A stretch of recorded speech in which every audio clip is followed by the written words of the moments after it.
Hello മക്കളെ, ഇന്ന് നമ്മൾ സിയ ഫൗണ്ടേഷന്റെ പേപ്പർ 4 ആയിട്ട് വരുന്ന ബിസിനസ് എക്കണോമിക്സിനെ കുറിച്ചാണ് നമ്മൾ ഇന്ന് ഡിസ്കസ് ചെയ്യാൻ പോകുന്നത്. ഓക്കെ, ബിസിനസ് എക്കണോമിക്സ് എന്നുള്ള വേർഡ് നിങ്ങൾ ആരെങ്കിലും കേട്ടിട്ടുണ്ടോ? ചിലവർ ബിസിനസ് എന്ന് കേട്ടിട്ടുണ്ടാവും, ചിലവർ എക്കണോമിക്സ് എന്ന് കേട്ടിട്ടുണ്ടാവും അല്ലെ. അപ്പൊ നിങ്ങളതില് 10ാം ക്ലാസ് കഴിഞ്ഞവരുണ്ടാവും, +2 കഴിഞ്ഞവരുണ്ടായിരിക്കും, ഡിഗ്രി കഴിഞ്ഞവരുണ്ടായിരിക്കും. ഡിഗ്രിയും +2 കഴിഞ്ഞവരൊക്കെ ചിലപ്പോൾ ഈ എക്കണോമിക്സ് എന്ന് പറയുന്ന വേർഡൊക്കെ കേട്ടിട്ടുണ്ടാവും. ബിസിനസ് എന്ന് പറയുന്ന വേർഡ് എല്ലാവരും കേട്ടിട്ടുണ്ടാവും അല്ലെ. പക്ഷേ ബിസിനസ് എക്കണോമിക്സ് എന്ന് പറയുന്ന ഈ ഒരു പേപ്പർ അല്ലെ നമ്മള് എല്ലാവരും കേൾക്കണമെന്നൊന്നുമില്ല. അപ്പൊ ആ ഒരു ബിസിനസ് എക്കണോമിക്സ് എന്ന് പറയുന്ന പേപ്പർ 4 വരുന്നതിനെ കുറിച്ചാണ് നമ്മൾ ഡിസ്കസ് ചെയ്യാൻ പോകുന്നത്. ഓക്കെ, അതിലെ ചാപ്റ്റർ 1 നമ്മൾ പഠിക്കാൻ പോകുന്നത് ബിസിനസ് എക്കണോമിക്സിന്റെ നേച്ചർ, അതിന്റെ സ്കോപ്പ്, അങ്ങനെയുള്ള കാര്യങ്ങളാണ് നമ്മൾ ഇതിൽ പഠിക്കാൻ പോകുന്നത്. ഓക്കെ, അത് 2 യൂണിറ്റുകളായിട്ടാണ് വരുന്നത്. ഒന്നാമത്തെ യൂണിറ്റിൽ നമ്മൾ ബിസിനസ് എക്കണോമിക്സിന്റെ ഇൻട്രൊഡക്ഷൻ ആണ് പറയുന്നത്. ഓക്കെ, അപ്പൊ നമുക്ക് നോക്കാലോ എന്താണ് ഇൻട്രൊഡക്ഷനിൽ ബിസിനസ് എക്കണോമിക്സിൽ പറയുന്നത് എന്നുള്ളത്. ഓക്കെ, അപ്പോ what is business all about അല്ലെ. അതായത് നമ്മൾ എല്ലാവരും കേട്ടിട്ടുള്ള ഒരു വേർഡാണ് എന്ത്? ബിസിനസ് ബിസിനസ് ബിസിനസ് അല്ലെ. ബിസിനസ് എന്ന് പറഞ്ഞു കഴിഞ്ഞാൽ അപ്പൊ എല്ലാവരും കേട്ടിട്ടുണ്ട്. അപ്പൊ ആക്ച്വലി എന്താണ് ഈ ബിസിനസ് എന്നുള്ളത് എല്ലാവർക്കും അറിയണ്ടാവുമല്ലോ അല്ലെ. എന്താണ് ബിസിനസ് എന്ന് പറഞ്ഞു കഴിഞ്ഞാൽ? എന്താണ് business is a economic activity then it involves the exchange അല്ലെ, the purchase, sale of production of goods and services with a motive to earn profit and satisfy the needs of customers. അല്ലെ, business എന്താണ് എന്ന് ചോദിച്ചു കഴിഞ്ഞാൽ നമുക്ക് അതിനൊരു definition അല്ലെങ്കിൽ ഒരു നിർവചനം കൊടുക്കണം എന്നുണ്ടെങ്കിൽ നമുക്ക് ഇങ്ങനെ പറയാം. എന്ത്? Business is a economic activity that involve the exchange, purchase, sale or production of goods and service with a motive to earn profit and satisfy the needs of customers. അല്ലെ, അപ്പൊ എന്താണ് ആക്ച്വലി ബിസിനസ് എന്ന് പറഞ്ഞു കഴിഞ്ഞാൽ? Business is a economic activity എന്ന് വെച്ച് കഴിഞ്ഞാൽ എന്താണ്? ബിസിനസ് എന്ന് പറയുന്നത് ഒരു സാമ്പത്തിക പ്രവർത്തനമാണ് അല്ലെ. ഒരു സാമ്പത്തിക പ്രവർത്തനമാണ് ബിസിനസ് എന്ന് പറയുന്നത്. എന്തൊക്കെയാണ് ആ പ്രവർത്തനത്തിൽ ഉണ്ടാകുന്ന എന്തൊക്കെയായിരിക്കും? ഇറ്റ് ഇൻവോൾവ് അല്ലെ, എന്തൊക്കെയാണ് അതിൽ ചേരുന്നത്? എന്തൊക്കെയാണ്? ദ എക്സ്ചേഞ്ച് അല്ലെ, അതായത് കൈമാറ്റം നടത്തുന്നു. പിന്നെയോ പർച്ചേസ് അല്ലെ, എന്ത് ചെയ്യാ? നമ്മള് സാധനങ്ങൾ വാങ്ങുന്നു. Sale or production of goods and services അല്ലെ, സാധനങ്ങളും സേവനങ്ങളും പ്രൊഡക്ഷൻ ചെയ്യുക, സെയിൽ ചെയ്യുക, പർച്ചേസ് ചെയ്യുക, എക്സ്ചേഞ്ച് ചെയ്യുക തുടങ്ങിയിട്ടുള്ള പ്രവർത്തനങ്ങൾ ഉൾപ്പെടുന്ന എക്കണോമിക് ആക്ടിവിറ്റിയെയാണ് നമ്മൾ ബിസിനസ് എന്ന പദം കൊണ്ട് അർത്ഥമാക്കുന്നത്. ഓക്കെ, കൂടാതെ വിത്ത് എ മോട്ടീവ്, ഇതിനൊരു മോട്ടീവ് ഉണ്ട് അല്ലെ, ഒരു ലക്ഷ്യമുണ്ട്. എന്താണ് ബിസിനസിന്റെ ലക്ഷ്യം? ടു ഏൺ പ്രോഫിറ്റ് അല്ലെ. എന്താണ് ലക്ഷ്യം? എന്താണ്? To motive to earn profit. നമുക്ക് എന്ത് വേണം? പ്രോഫിറ്റ്, ലാഭം കിട്ടുന്നതിന് എന്ന് വേണ്ടിയിട്ടാണ് നമ്മൾ എന്ത് ചെയ്യുന്നത്? ബിസിനസ് ചെയ്യുന്നത്. ഓക്കെ, എന്നാൽ ഒരു ബിസിനസ്സുകാരന്റെ ലക്ഷ്യം ലാഭം മാത്രം പോരാ. എന്ത് വേണം? Satisfy the needs of customers. Okay, ഒരു കസ്റ്റമേഴ്സിന്റെ സാറ്റിസ്ഫാക്ഷനും കൂടി ഒരു ബിസിനസ്സിന് ഉണ്ടാവണം. ഓക്കെ, അപ്പൊ business is a economic activity. അപ്പൊ ബിസിനസ് എന്ന് പറഞ്ഞു കഴിഞ്ഞാൽ എന്താണ്? ഒരു എക്കണോമിക് ആക്ടിവിറ്റി ആണ്. അതിൽ എന്തൊക്കെ ഉണ്ടായിരിക്കണം എന്നാ പറയണത്? ഒരു ഗുഡ്സ് ആൻഡ് സർവീസിന്റെ, അതായത് സാധനങ്ങളുടെയും സേവനങ്ങളുടെയും ഉൽപാദനം അല്ലെ, അതേപോലെ തന്നെ സെയിൽ, എന്താണ്? വിൽക്കുന്നത്, പർച്ചേസ്, വാങ്ങുന്നത് അല്ലെ, പിന്നെയോ എക്സ്ചേഞ്ച്, കൈമാറ്റം നടത്തുന്നത്. ഓക്കെ, ഒരു സാധനങ്ങളുടെയും സേവനങ്ങളുടെയും പ്രൊഡക്ഷൻ, സെയില്, പർച്ചേസ്, എക്സ്ചേഞ്ച്, ഇങ്ങനെയുള്ള എല്ലാ ആക്ടിവിറ്റികളും കൂടി ചേരുന്ന ഒന്നിനെയാണ് നമ്മൾ എന്ത് പറയുന്നത്? ബിസിനസ് എന്ന് പറയുന്നത്. ഓക്കെ, ഒരു ബിസിനസിന്റെ മോട്ടീവ് എന്ന് പറയുന്നത് എന്തായിരിക്കണം? ഏൺ പ്രോഫിറ്റ്, നമുക്ക് ലാഭം നേടുക എന്നുള്ളതായിരിക്കണം. കൂടാതെ എന്തും കൂടി വേണം? To satisfy the needs of customers, കസ്റ്റമേഴ്സിന്റെ ആവശ്യങ്ങളെ സാറ്റിസ്ഫൈ ചെയ്യാനും ഒരു ബിസിനസ്സിന് കഴിയണം. അപ്പൊ മനസ്സിലായല്ലോ എന്താണ് എല്ലാവർക്കും ബിസിനസ് എന്നുള്ളത്? ബിസിനസ് എന്താണെന്ന് ചോദിച്ചു കഴിഞ്ഞാൽ നമുക്കൊരു ഉത്തരം കിട്ടിയില്ലേ? എന്താണ്? കസ്റ്റമേഴ്സിന്റെ ആവശ്യങ്ങൾ സാറ്റിസ്ഫൈ ചെയ്യുന്നതും ലാഭം നേടുന്നതും സാധനങ്ങളുടെയും സേവനങ്ങളുടെയും പ്രൊഡക്ഷൻ, സെയിൽ, പർച്ചേസ്, എക്സ്ചേഞ്ച് ഇതെല്ലാം ഉൾപ്പെടുന്ന ഒരു എക്കണോമിക് ആക്ടിവിറ്റിയെ വിളിക്കുന്ന പേരാണ് ബിസിനസ് എന്ന് പറയുന്നത്. ഓക്കെ, ഇനി ബിസിനസ്സിലേക്ക് വരുമ്പോ business can be both profit or non profit organisations. ഇപ്പൊ ബിസിനസ് എന്ന് പറയുമ്പോൾ അവിടെ പ്രോഫിറ്റ് ഉള്ള ബിസിനസ്സും ഉണ്ട്, നോൺ പ്രോഫിറ്റ് ആയിട്ടുള്ള ബിസിനസ്സുകളും നമുക്കിന്ന് കാണാൻ കഴിയും. ഓക്കെ, വെറും ലാഭം മാത്രം പ്രതീക്ഷിച്ചുകൊണ്ടല്ല, ലാഭം ഇല്ലാതെ പ്രവർത്തിക്കുന്ന ഒരുപാട് ബിസിനസ് സ്ഥാപനങ്ങൾ ഇന്നുണ്ട്. Okay, to gain profit or achieve a social cause respectively. Okay, profit earn ചെയ്യുന്ന ഒരു ബിസിനസ് ആണെന്നുണ്ടെങ്കിൽ അവരുടെ ലക്ഷ്യം പ്രോഫിറ്റ് ആയിരിക്കും. പക്ഷേ നോൺ പ്രോഫിറ്റ് ഓർഗനൈസേഷന്റെ ലക്ഷ്യം എന്ന് പറയുന്നത് എന്താണ്? സോഷ്യൽ വെൽഫെയർ ആയിരിക്കും. അവിടെ അവർക്ക് എന്ത് വേണ്ട? പ്രോഫിറ്റ് എന്ന് പറയുന്നത് ലക്ഷ്യം ആയിരിക്കില്ല. ഇപ്പൊ എല്ലാവർക്കും മനസ്സിലായിട്ടുണ്ടാവുമല്ലോ ബിസിനസ് എന്ന് പറഞ്ഞു കഴിഞ്ഞാൽ എന്താണ് എന്നുള്ളത്. Okay, one more repeat. Business is an economic activity that involves the exchange, purchase, sale or production of goods and services with a motive to earn profit and satisfy the needs of customers. Okay, clear it? Okay. ഇനി നമുക്ക് അടുത്തത് നോക്കാനുള്ളത് what is economics about. അപ്പൊ actually നമ്മുടെ paper 4ന്റെ പേരെന്താ? എന്താണ് paper 4ന്റെ പേര്? Business economics അല്ലെ. അതിലെ ബിസിനസ് എന്താണെന്ന് നമ്മൾ ഓൾറെഡി പറഞ്ഞു കഴിഞ്ഞു അല്ലെ. ഇനി നമുക്ക് നോക്കാനുള്ളത് എന്താണ് എക്കണോമിക്സ് എന്നുള്ളതാണ്. ഓക്കെ, എക്കണോമിക്സ് എന്ന് പറയുന്ന പദം ആദ്യം നമുക്ക് അറിയേണ്ടത് എക്കണോമിക്സ് എന്ന് പറയുന്ന പദം എവിടെ നിന്ന് വന്നു, എവിടുന്നാണ് ഈ പദം വന്നിട്ടുള്ളത്, ഓക്കെ, ആരാണ് ഇത് കൊണ്ടുവന്നത് എന്നുള്ള കാര്യങ്ങളൊക്കെയാണ് നമുക്ക് ഈ ഒരു ഭാഗത്ത് നമുക്ക് ഡിസ്കസ് ചെയ്യാനുള്ളത്. ഓക്കെ, അപ്പൊ നമുക്ക് നോക്കാം എന്ത് എക്കണോമിക്സ്.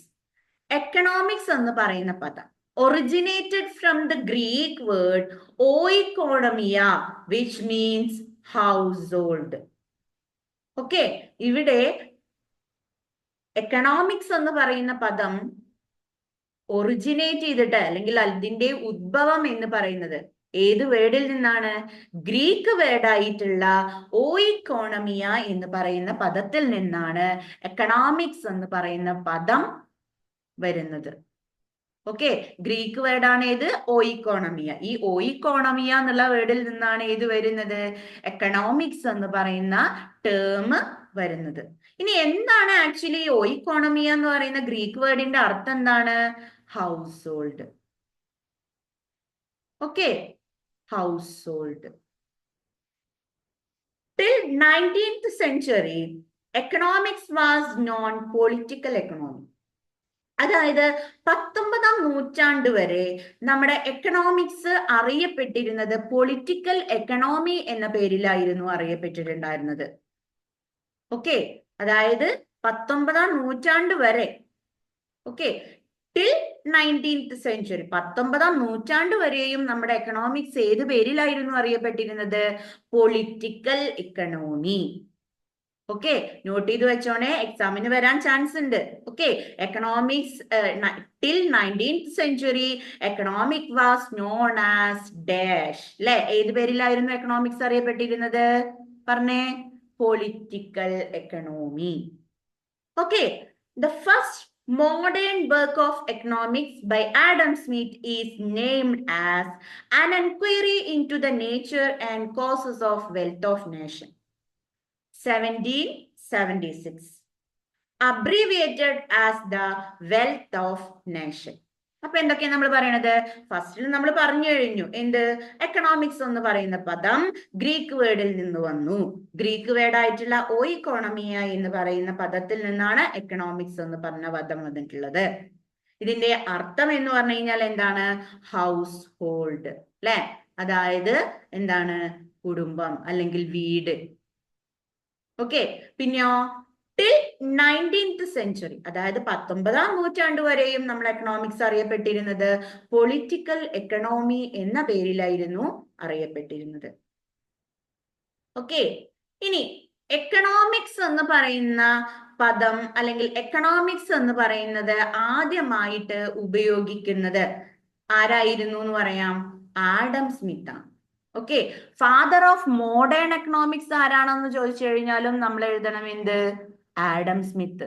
ഓക്കെ, ആഡം സ്മിത്ത് ആണ് നമ്മളുടെ എക്കണോമിക്സിന് പുതിയൊരു മാറ്റവും പുതിയൊരു ശൈലിയും ഒക്കെ കൊണ്ടുവരുന്നത്. Okay, first modern work of economics. അതേപോലെ തന്നെ ആഡം സ്മിത്ത് ആണ് ഫാദർ ഓഫ് എക്കണോമിക്സ്, അല്ലെ? എക്കണോമിക്സിന്റെ പിതാവ് ആരാണ് എന്ന് ചോദിച്ചു കഴിഞ്ഞാൽ ആരെ നമ്മൾ പറയാ? Adam Smith. ഓക്കെ, അദ്ദേഹമാണ് എക്കണോമിക്സിനെ ഇത്ര വലിയ രീതിയിൽ പ്രാബല്യത്തിലേക്ക് എത്തിച്ച വ്യക്തി. അതുകൊണ്ട് തന്നെ അദ്ദേഹത്തിന്റെ ഫേമസ് വർക്കും നമ്മൾ പഠിക്കേണ്ടതുണ്ട്. ഓക്കെ, അദ്ദേഹത്തിന്റെ ഫേമസ് വർക്കിന്റെ പേരാണ്, അല്ലെങ്കിൽ അദ്ദേഹത്തിന്റെ ഫേമസ് ആയിട്ടുള്ള ബുക്കിന്റെ പേര് എല്ലാവരും നന്നായിട്ട് പഠിച്ചിരിക്കണം. എന്താണ്? An enquiry into the nature and causes of wealth of nation. 1776 അദ്ദേഹത്തിന്റെ ഈ ഫേമസ് ആയിട്ടുള്ള ബുക്ക് ഇറക്കുന്നത്. ഓക്കെ, എന്താണ് ആഡം സ്മിത്തിന്റെ ബുക്കിന്റെ പേരെന്താണ്? An enquiry into the nature and causes of wealth of nation. 1776 അദ്ദേഹം എന്ത് ചെയ്യുന്നത്? ഈ ഒരു പുസ്തകം ഇറക്കുന്നത്. അദ്ദേഹത്തിന്റെ ഈ പുസ്തകത്തിന്റെ പേര് ചുരുക്കിയിട്ട് വെൽത്ത് ഓഫ് നേഷൻ എന്ന പേരിലും എന്ത് ചെയ്യുന്നുണ്ട്? അറിയപ്പെടുന്നുണ്ട്. ഓക്കെ, അപ്പൊ ഫാദർ ഓഫ് മോഡേൺ എക്കണോമിക്സ് ആരാണ്? Adam Smith. ആഡം സ്മിത്തിന്റെ ഫേമസ് ആയിട്ടുള്ള ബുക്കിന്റെ പേരെന്താണ്? An enquiry into the nature and causes of wealth of nation. ഈ ഒരു ബുക്ക് ചുരുക്കിയിട്ട് നമ്മൾ ഏത് പേരിലാണ് അറിയപ്പെടുന്നത്? വെൽത്ത് ഓഫ് നേഷൻ എന്ന പേരിലും എന്ത് ചെയ്യുന്നു? അറിയപ്പെടുന്നു. ഓക്കെ, ഇനി വരുന്നത് there are two fundamental facts that can be concluded with the concept of economics. ഇപ്പൊ എക്കണോമിക്സ് എന്ന് പറയുന്ന ഈ ഒരു പേപ്പർ അല്ലെങ്കിൽ ഒരു നമ്മുടെ എന്താ പറയുക സബ്ജക്റ്റ് പഠിക്കുമ്പോ നമ്മൾ അതിൽ അറിഞ്ഞിരിക്കേണ്ടത് 2 ഫാക്റ്റുകൾ ഉണ്ട് പ്രധാനമായിട്ടും. ആ 2 ഫാക്റ്റുകൾ എന്താണെന്ന് നമ്മൾ തീർച്ചയായിട്ടും അറിഞ്ഞിരിക്കണം. ഓക്കെ, എക്കണോമിക്സ് എന്ന് പറയുന്ന ഒരു കൺസെപ്റ്റിൽ ഉൾപ്പെട്ടിട്ടുള്ള പ്രധാനപ്പെട്ട 2 ഫാക്റ്റുകൾ ഉണ്ട്. ഒന്ന്, human beings have unlimited wants. Okay, human beings have unlimited wants. Okay, രണ്ടാമത്തതാണ് the means to satisfy these unlimited wants are relatively scarce forms the subject matter of economics. Okay, അതായത് ഇപ്പോ നമ്മൾ ഒരു എക്സാമ്പിൾ പറയാം. ഓക്കെ, അതായത് ഇപ്പൊ നിങ്ങളുടെ പിറന്നാളാണ്, birthday ആണ്. ഓക്കെ, നിങ്ങളുടെ ബർത്ത്ഡേ എന്ത് ചെയ്യുന്നില്ല, നിങ്ങളുടെ പാരന്റ്സ് ആഘോഷിക്കുന്നില്ല. അതിന് പകരം നിങ്ങളുടെ കയ്യില് ഒരു 1000 രൂപ നിങ്ങൾക്ക് തന്നു എന്ന് വെച്ചോളൂ. എന്നിട്ട് നിങ്ങളുടെ പാരന്റ്സ് നിങ്ങളോട് പറയാണ് എന്ത്? നിന്റെ കയ്യിൽ ഇതാ 1000 രൂപ ഞാൻ തരാം, നിനക്ക് ഈ ക്യാഷ് കൊണ്ട് എന്ത് വേണമെങ്കിലും ചെയ്യാം, എന്ത് ചെയ്യാം, നിനക്ക് വേണമെങ്കിൽ സിനിമ പോയി കാണാം, നിന്റെ ഫ്രണ്ട്സുമായിട്ട് കൂടെ ഇരുന്നിട്ട് നിങ്ങൾക്ക് വേണമെങ്കിൽ എന്ത് ചെയ്യാം, എന്തെങ്കിലും റെസ്റ്റോറൻറ്റിൽ ഫുഡ് കഴിക്കാം. ഓക്കെ, അല്ലെങ്കിൽ ഒരു കാര്യം ചെയ്യാം, എന്ത്, ബർത്ത്ഡേ പാർട്ടി നടത്താം, ഫ്രണ്ട്സിന് വേണ്ടിയിട്ട് ഒരു ബർത്ത്ഡേ പാർട്ടി നടത്താം. അല്ലെങ്കിൽ പോട്ടെ, നമുക്ക് വീട്ടിൽ തന്നെ ഒരു കേക്കൊക്കെ കൊണ്ടുവന്ന് എല്ലാവർക്കും കൂടി മുറിക്കാം, അല്ലെ? അല്ലെങ്കിൽ നമുക്ക് എന്ത് ചെയ്യാം, ഔട്ടിങ്ങിന് പോവാം, അല്ലെങ്കിൽ നിങ്ങൾക്ക് എന്താണ് ഡ്രസ്സ് വാങ്ങിത്തരാം. ഓക്കെ, നിങ്ങളോട് ഇങ്ങനെ പറയുകയാണ്. അപ്പൊ നിങ്ങൾ എന്തായിരിക്കും സെലക്ട് ചെയ്യുക? ചിലവര് പറയും എനിക്ക് സിനിമ കാണാൻ പോകണം, അല്ലെ? ചിലവര് പറയും എനിക്ക് ഡ്രസ്സ് മതി, അല്ലെ? ചിലവരെന്ത് പറയും, ഞാൻ എൻ്റെ ഫ്രണ്ട്സുമായിട്ട് ബർത്ത്ഡേ പാർട്ടി ആഘോഷിച്ചോളാം, അല്ലെ? അപ്പൊ ഈ 1000 രൂപ എന്ന് പറയുന്നത് നിങ്ങളുടെ പാരന്റ് തന്നപ്പോ അവിടെ അൺലിമിറ്റഡ് വാൺസ് ഉണ്ട്, അല്ലെ? എല്ലാം ഒരുപാട് പൈസ ഉണ്ടായിരുന്നെങ്കിൽ ഈ പറഞ്ഞ ലിസ്റ്റിലുള്ള എല്ലാ കാര്യങ്ങളും നമുക്ക് ഒരുമിച്ച് ചെയ്യായിരുന്നു, അല്ലെ? 1000 രൂപ ഒരു 10,000 രൂപയൊക്കെ നമ്മളോട് തന്നിട്ട് പറയാണ് നിങ്ങൾ എന്താ ചെയ്തോളൂ പറഞ്ഞിട്ടുണ്ടെന്നുണ്ടെങ്കിൽ നമുക്ക് എന്ത് ചെയ്യാം, ഈ പറഞ്ഞ ലിസ്റ്റിലുള്ള എല്ലാ സംഭവങ്ങളും ചെയ്യാം, അല്ലെ? സിനിമ പോയി കാണാം, ഹോട്ടലിൽ പോയിട്ട് ഫുഡ് കഴിക്കാം, ഫ്രണ്ട്സ് ഒത്ത് സിനിമ കാണാം, ബർത്ത്ഡേ പാർട്ടി ആഘോഷിക്കാം, അല്ലെ? പിന്നെ എന്താണ്, ഡ്രസ്സ് എടുക്കാം. ഇതെല്ലാം ചെയ്യാമായിരുന്നു. എങ്ങനെ ആയിരുന്നെങ്കിൽ ഒരു 10,000 രൂപയൊക്കെ തന്നിട്ട് പാരന്റ്സ് പറയുകയാണെന്നുണ്ടെങ്കിൽ അല്ലെ. പക്ഷെ അങ്ങനെ 10,000 രൂപ തരാനുള്ള കപ്പാസിറ്റി നമ്മുടെ പാരന്റ്സിന് ഇല്ല. അതുകൊണ്ടാണ് അവരുടെ കയ്യിലുള്ള പൈസയായിട്ടുള്ള ഒരു 1000 രൂപ നമുക്ക് തന്നു അല്ലെ. അപ്പൊ നമുക്ക് അവിടെ കൺഫ്യൂഷൻ വന്നു എന്ത്, ഈ 1000 രൂപ വെച്ചിട്ട് നമ്മളിപ്പോ എന്തൊക്കെയാ ചെയ്യാൻ പറ്റുക അല്ലെ. എന്തൊക്കെ നമുക്കിപ്പോ ചെയ്യാൻ പറ്റും? ഇതിൽ ഈ പറയുന്ന ലിസ്റ്റിലുള്ള ഏതെങ്കിലും ഒരു കാര്യം നമുക്ക് എന്ത് ചെയ്യാൻ പറ്റും? ചെയ്യാൻ പറ്റും.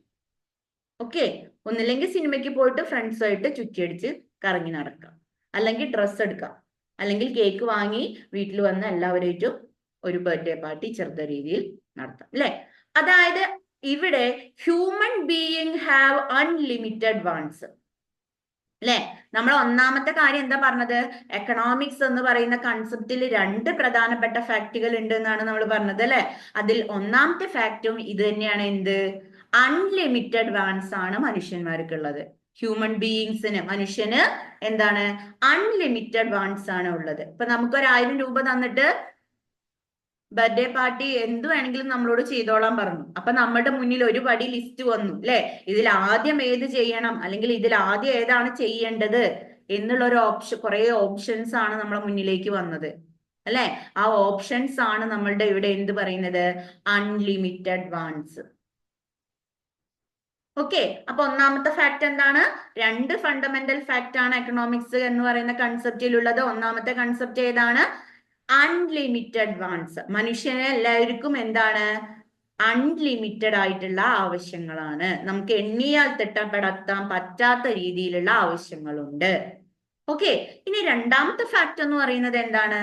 The means to satisfy these unlimited wants are relatively scarce forms the subject matter of economics. Okay, ഇപ്പൊ നമുക്ക് ഈ അൺലിമിറ്റഡ് വാണ്ട്സ് സാറ്റിസ്ഫൈ ചെയ്യാനുള്ള സോഴ്സ്, ഓക്കെ, നമുക്ക് അൺലിമിറ്റഡ് വാണ്ട്സ് ഉണ്ട്. പക്ഷെ ഈ അൺലിമിറ്റഡ് വാണ്ട്സ് മുഴുവൻ നമുക്ക് എന്താ പറയാ അംഗീകരിക്കുകയും അതേപോലെ തന്നെ അത് സാറ്റിസ്ഫൈ ചെയ്യുകയും ചെയ്യാൻ പറ്റുമോ? നമുക്ക് പറ്റുമോ? കാരണം നമ്മൾ പറഞ്ഞ എക്സാമ്പിൾ വെച്ചൊന്ന് ആലോചിച്ച് നോക്കൂ. 1000 രൂപ തന്നിട്ടുണ്ട്, നമ്മളുടെ മുന്നിലാണെങ്കിൽ ഒരുപാട് ഓപ്ഷൻസും ഉണ്ട്. ഇതിൽ ഏതെങ്കിലും ഒരു കാര്യം മാത്രമേ നമുക്ക് ഈ ഒരു പൈസ വെച്ച് ചെയ്യാൻ പറ്റുള്ളൂ അല്ലെ. അപ്പൊ നമ്മളുടെ ഇവിടുത്തെ 1000 രൂപ എന്ന് പറയുന്ന പൈസയാണ് എന്ത്? സ്കേഴ്സ്, കുറച്ചേ ഉള്ളൂ, കുറച്ച് പൈസയേ ഉള്ളൂ അല്ലെ. അപ്പൊ ആ കുറച്ച് വെച്ചിട്ട് കൊണ്ടാണ് നമ്മൾ എന്ത് ചെയ്യേണ്ടത്? നമ്മളുടെ ആവശ്യങ്ങൾ സാറ്റിസ്ഫൈ ചെയ്യേണ്ടത്. ക്ലിയർ ആണോ പറയുന്നത്? 2 ഫാക്ട് ആണുള്ളത്. എക്കണോമിക്സ് എന്ന് പറയുന്ന കൺസെപ്റ്റിൽ 2 പ്രധാനപ്പെട്ട ഫാക്ട് ഉണ്ട്. ഒന്ന് ഏതാണ്? Human beings have unlimited wants. Okay, മനുഷ്യന്മാർക്ക് അൺലിമിറ്റഡ് ആയിട്ടുള്ള, ഓക്കെ, പരിധി ഇല്ലാത്ത ആവശ്യങ്ങൾ, ഒരുപാട് ആവശ്യങ്ങളുണ്ട്. എന്നാൽ അതിനെ സാറ്റിസ്ഫൈ ചെയ്യാൻ, ഈ അൺലിമിറ്റഡ് വാണ്ട്സിനെ സാറ്റിസ്ഫൈ ചെയ്യാനുള്ള സോഴ്സ് അല്ലെ, അല്ലെങ്കിൽ സ്കേഴ്സ് റിസോഴ്സ് ആണ് നമുക്ക് ഉള്ളത്. ഓക്കെ, അപ്പൊ ഈ 2 കാര്യങ്ങളെ കുറിച്ചാണ് നമ്മൾ എക്കണോമിക്സ് എന്ന് പറയുന്ന ഈ ഒരു ചാപ്റ്ററിൽ, അല്ലെങ്കിൽ എക്കണോമിക്സ് എന്ന് പറയുന്ന സബ്ജക്റ്റിൽ പ്രധാനമായിട്ടും നമ്മൾ പറയുന്നത്. ഒന്ന് സ്കേഴ്സ് അല്ലെ, അതായത് കുറച്ച് വിഭവങ്ങൾ മാത്രമേ ഉള്ളൂ. ആ കുറച്ച് വിഭവങ്ങൾ വെച്ചുകൊണ്ട് നമ്മൾ എന്ത് ചെയ്യണം? നമ്മുടെ ആവശ്യങ്ങൾ സാറ്റിസ്ഫൈ ചെയ്യാൻ വേണ്ടിയിട്ട് ശ്രമിക്കണം. ഓക്കെ, അപ്പൊ ക്ലിയർ ആണല്ലോ? കൺസെപ്റ്റ് എക്കണോമിക്സ് എന്ന് പറയില്ലേ, എക്കണോമിക് എന്ന് പറയുന്ന കൺസെപ്റ്റിൽ ചേർന്നിട്ടുള്ള 2 പ്രധാനപ്പെട്ട ഫാക്ടുകളെ കുറിച്ചാണ് നമ്മളിപ്പോ പറഞ്ഞത്. ഒന്ന് human beings have unlimited wants അല്ലെ, അതേപോലെ തന്നെ ഈ അൺലിമിറ്റഡ് വാണ്ട്സ് സാറ്റിസ്ഫൈ ചെയ്യാനുള്ള റിസോഴ്സുകൾ നമ്മുടെ ഇടയിൽ കുറവാണ്. ഈ 2 കാര്യങ്ങളാണ് പ്രധാനപ്പെട്ടത്. ക്ലിയർ ആണല്ലോ? മനസ്സിലാവുന്നില്ലേ? Okay, very good.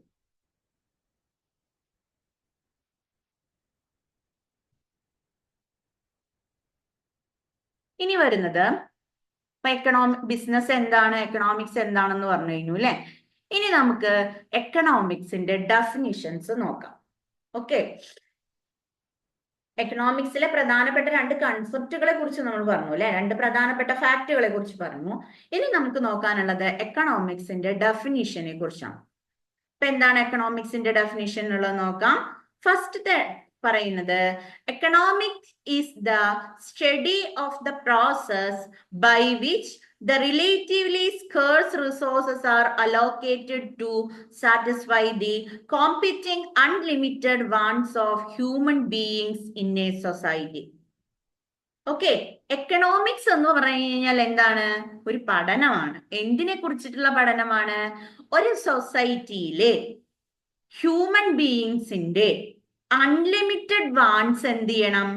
ഉള്ള റിസോഴ്സ് കൊണ്ട് എങ്ങനെ മാക്സിമം ഉപയോഗിക്കാം. അതായത് ഇപ്പൊ നമ്മുടെ കയ്യിൽ 1000, ഒരു എക്സാമ്പിൾ പറഞ്ഞല്ലോ നമ്മൾ, അല്ലെ?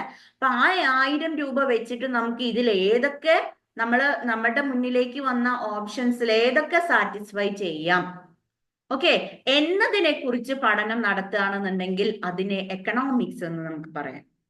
ഓക്കെ, അപ്പൊ എന്താണ് എക്കണോമിക്സ് എന്ന് പറഞ്ഞു കഴിഞ്ഞാൽ? Economic is the study of the process. എന്ത് പ്രോസസ് ആണ്? By which the relatively scarce resources are allocated. അല്ലെ? എങ്ങനെ കുറഞ്ഞ വിഭവങ്ങൾ നമുക്ക് മാക്സിമം ഉപയോഗിക്കാൻ പറ്റും, എന്നിട്ട് ഈ കുറഞ്ഞ വിഭവങ്ങൾ, സ്കേഴ്സ് റിസോഴ്സുകൾ മാക്സിമം ഉപയോഗിച്ചുകൊണ്ട് എങ്ങനെ നമ്മുടെ അൺലിമിറ്റഡ് ഹ്യൂമൻ വാണ്ട്സ് സാറ്റിസ്ഫൈ ചെയ്യാൻ നമുക്ക് പറ്റുന്നു എന്നതിനെ കുറിച്ചിട്ടുള്ള പ്രവർത്തനം, ഇതിനെയാണ് നമ്മൾ എക്കണോമിക്സ് എന്ന് പറയുന്നത്. ഓക്കെ, എക്കണോമിക്സിൽ എന്താ പറയണത്?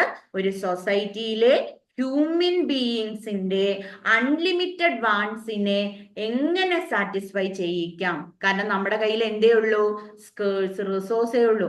ആ സ്കേഴ്സ് റിസോഴ്സ് ഉപയോഗിച്ചുകൊണ്ട് നമുക്ക് എങ്ങനെ മാക്സിമം അത് യൂട്ടിലൈസ് ചെയ്യാം, ആ സ്കേഴ്സ് റിസോഴ്സ് ഉപയോഗിച്ചുകൊണ്ട് നമുക്ക് എങ്ങനെ നമ്മളുടെ ആവശ്യങ്ങളെല്ലാം നിറവേറ്റാം എന്നുള്ളതിനെ കുറിച്ചിട്ടുള്ള പഠനമാണ് ഏത്?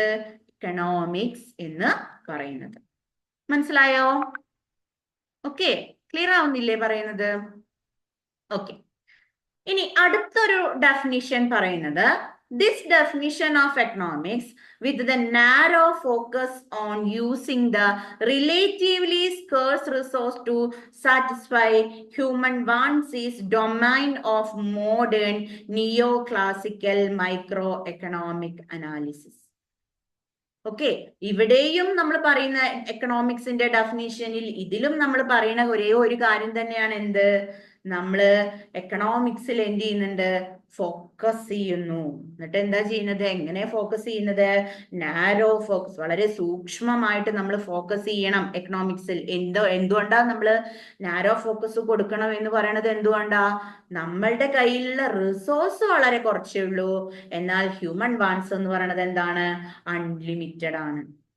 ഓക്കെ, അപ്പൊ ആ ഉള്ള റിസോഴ്സ് കൊണ്ട് നമുക്ക് ഈ ആവശ്യങ്ങളെല്ലാം നമുക്ക് നിറവേറ്റാൻ വേണ്ടിയിട്ട് നമുക്ക് മാക്സിമം ശ്രമിക്കാം.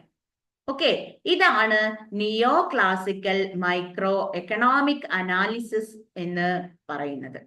ഓക്കെ, ഇവിടെ മോഡേൺ നിയോ ക്ലാസിക്കൽ മൈക്രോ എക്കണോമിക് അനാലിസിസ് എന്ന പേരിൽ ഇത് എന്ത് ചെയ്യുന്നു? അറിയപ്പെടുന്നു. ഓക്കെ, അപ്പൊ എന്തൊക്കെയാണ് നമ്മൾ പറയുന്നത്? ഡെഫിനിഷൻ ആണ് നമ്മളിപ്പോ പറഞ്ഞുകൊണ്ടിരിക്കുന്നത്. ഡെഫിനിഷനിൽ എന്താ പറയുന്നത്? This definition of economics with the narrow focus on using the relatively scarce resource to satisfy human wants is domain of modern neoclassical microeconomic analysis. അല്ലെ? എക്കണോമിക്സ് എന്ന് പറയുന്ന ഡെഫിനിഷനിൽ എന്താ പറയുന്നത്? ഇവിടെ നമ്മൾ ഒരു നാരോ ഫോക്കസ് ആണ് ചെയ്യുന്നത്. നാരോ ഫോക്കസ് യൂസ് ചെയ്തുകൊണ്ട് നമ്മൾ ഉള്ള വിഭവങ്ങൾ എങ്ങനെയൊക്കെ മാക്സിമം നമുക്ക് ഹ്യൂമൻ വാണ്ട്സ് സാറ്റിസ്ഫൈ ചെയ്യുന്നതിന് വേണ്ടി ഉപയോഗിക്കാം എന്നതിനെ കുറിച്ചാണ് ഇവിടെ പറയുന്നത്. ഇതിനെ നമുക്ക് മോഡേൺ നിയോ ക്ലാസിക്കൽ മൈക്രോ എക്കണോമിക് അനാലിസിസ് എന്ന പേരിലും അറിയപ്പെടുന്നുണ്ട്. ഓക്കെ, ദെൻ ഇനി നമുക്ക് ഇപ്പൊ എന്താണ് എക്കണോമിക്സ് എന്നും എന്താണ് ബിസിനസ് എന്നുള്ളത് എല്ലാവർക്കും മനസ്സിലായല്ലോ അല്ലെ? ഇനി നമുക്ക് പറയാനുള്ളത് എന്താണ്, നമ്മളെ പേപ്പറിന്റെ പേര് ഇപ്പോഴേ എത്തിയിട്ടുള്ളൂ അല്ലെ? നമ്മുടെ പേപ്പറിന്റെ പേരെന്താണ്? പേപ്പർ 4ന്റെ പേരെന്താ? ബിസിനസ് എക്കണോമിക്സ് അല്ലെ? അപ്പൊ ഇനി നമുക്ക് എന്താണ് ഈ ഒരു ബിസിനസ് എക്കണോമിക്സ് എന്നുള്ളത് നോക്കാം. ബിസിനസ് എക്കണോമിക്സിന്റെ അർത്ഥം എന്താണ് എന്നുള്ളതാണ് ഇനി പറയാം.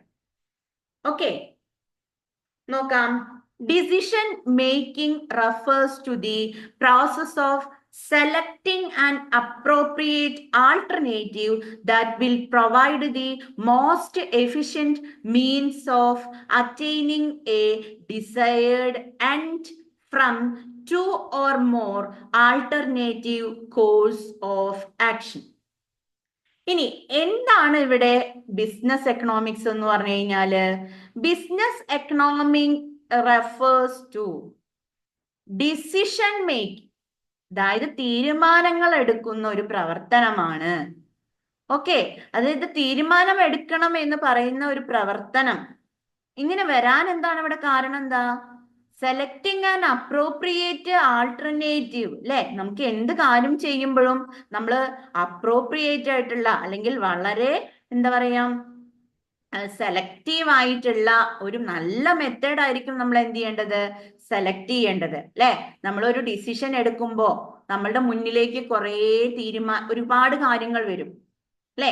ആ ഒരുപാട് കാര്യങ്ങൾ വരുമ്പോ അതിൽ നിന്നും ആപ്റ്റ് ആയിട്ടുള്ള ഒരു അപ്രോപ്രിയേറ്റ് ആയിട്ടുള്ള ഒരു മെത്തേഡ് നമ്മൾ അല്ലെങ്കിൽ ഒരു ഡിസിഷൻ എടുക്കുക എന്ന് പറയുന്നത് എന്താണ്? വളരെയധികം ഡിഫിക്കൽട്ട് ആയിട്ടുള്ള ഒരു കാര്യമാണ്, അല്ലെ? അതും ഇവിടുത്തെ എക്കണോമിക്സിലെ മെയിൻ ആയിട്ടുള്ള രണ്ട് പ്രശ്നമാണ് എന്ത്? അൺലിമിറ്റഡ് അവാൻസും അതേപോലെ തന്നെ സ്കേഴ്സ് റിസോഴ്സ് എന്ന് പറയുന്നതും, അല്ലെ? അപ്പൊ അതുമായി ബന്ധപ്പെട്ടിട്ട് ഒരു തീരുമാനം, കറക്റ്റ് ഡിസിഷൻ എടുക്കുക എന്ന് പറയുന്നത് എന്താണ്? ഒരു നല്ല പ്രയാസമേറിയിട്ടുള്ള ഒരു പ്രവർത്തനമാണ്. ഓക്കെ, അതുപോലെ തന്നെ decision making refers to the process, അല്ലെ? ഡിസിഷൻ മേക്കിംഗ് എന്ന് പറയുന്നത് ഇവിടെ എന്താണ്? ഒരു പ്രോസസ് ആണ്. എന്ത് process? Selecting and appropriate alternative, അല്ലെ?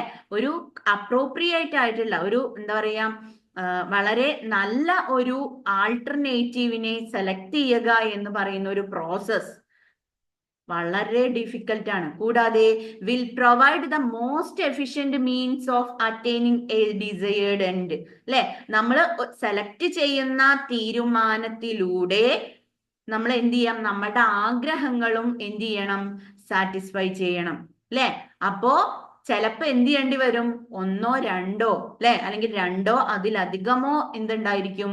ആക്ഷൻസ് ഉണ്ടായിരിക്കും.